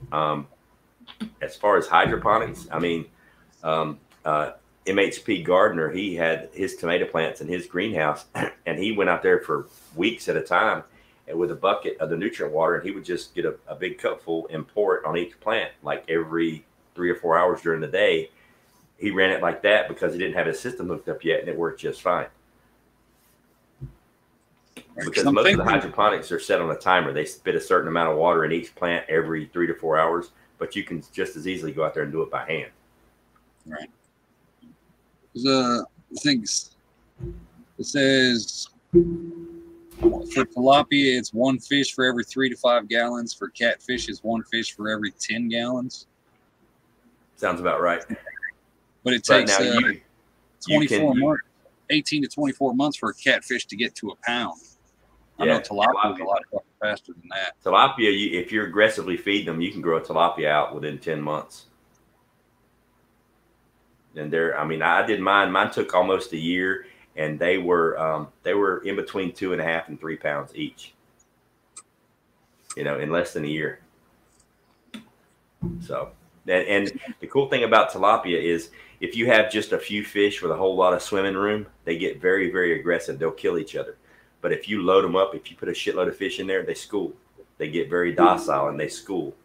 It's pretty neat. And as long as you've got adequate filtration, it's like I put 2 extra 55-gallon filtration systems, because I was running in 1 IBC tote. I had over 150 tilapia in it, and they were rocking and rolling. But I had extra filtration because I wanted to push those extra nutrients, because I was running a whole lot of tomatoes, and they're very nutrient hungry. Yeah, tilapia are warm water fish. So in the wintertime, that's why they're perfect, because if you can grow them out within 10 months and then shut down for the 2 months that it's cold and then start with a new batch, that's perfect. But what you can also do is heat the water. And that's where the greenhouses come in handy, and that's where compost comes in handy, because you can build a little greenhouse around that fish tank and put a nice sized pile of compost in there. And when do they spawn? When do tilapia spawn? Like, could you go in there with like a minnow net and just get a net full of fucking spawn? Yeah, that's what I like. Fish, is that what you're saying? Yeah, fish that's tank. what I did.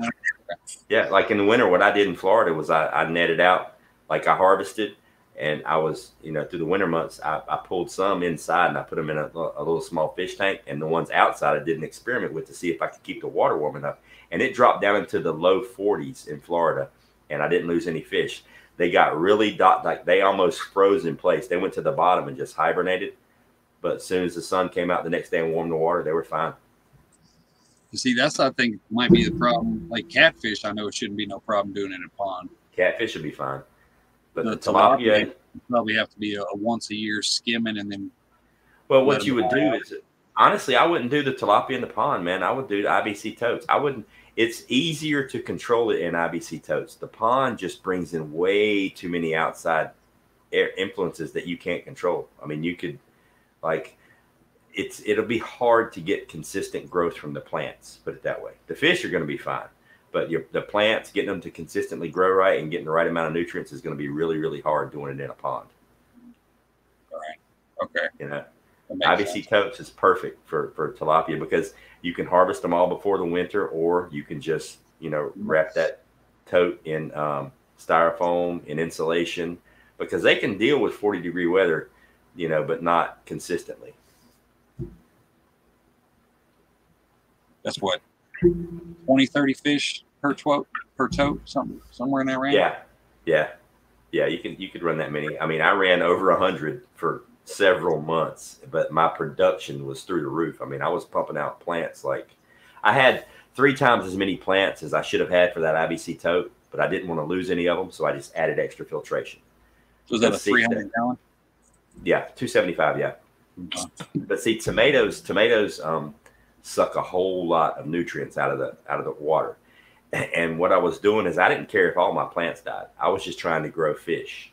So I put in a shitload of fish, and I put in the most nutrient hungry plant I could find, which was tomatoes.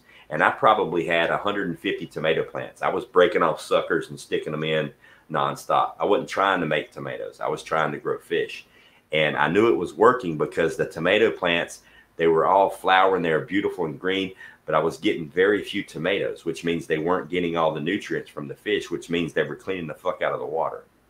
So I used the tomatoes basically as an external filter to make sure I was getting good fish production.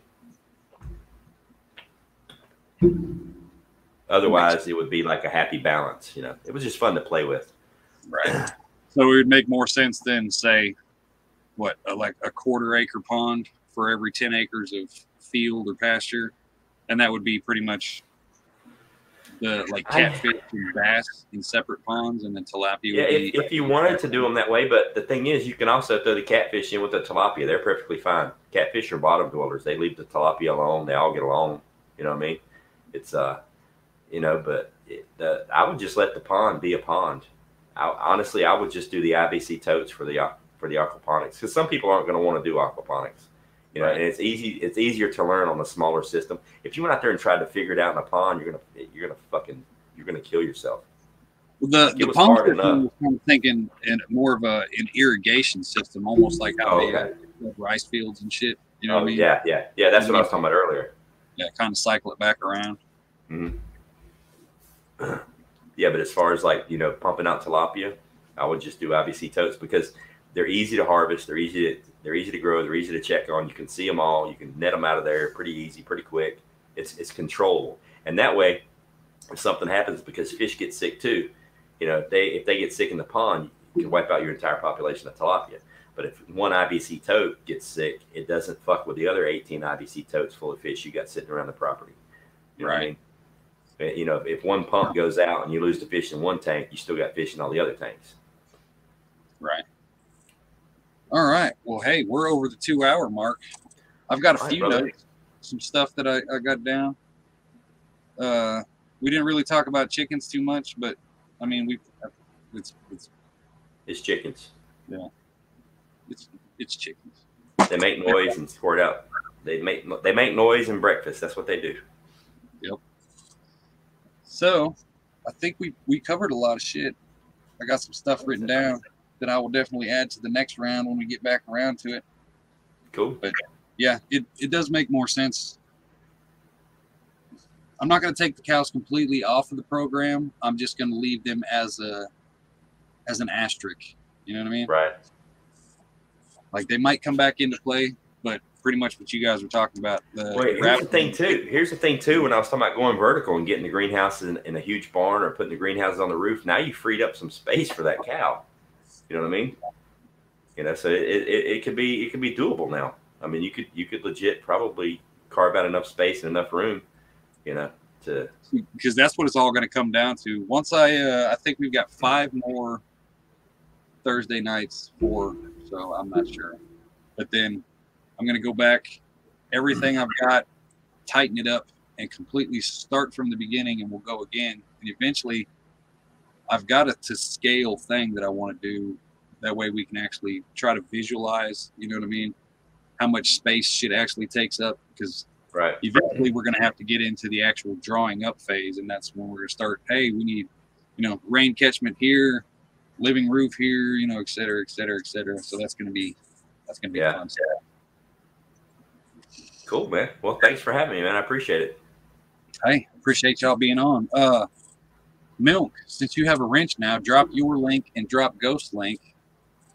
And I will see you guys next Thursday. We are talking about education and entertainment, and I will have Mr. Papa Prepper / Teaching. He changed his name, I'm not sure. It's Papa Prepper.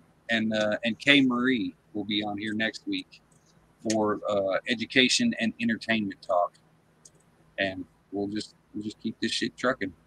Cool. Sounds like a plan. All right, guys. Appreciate all y'all. Appreciate it, buddy. Thank you.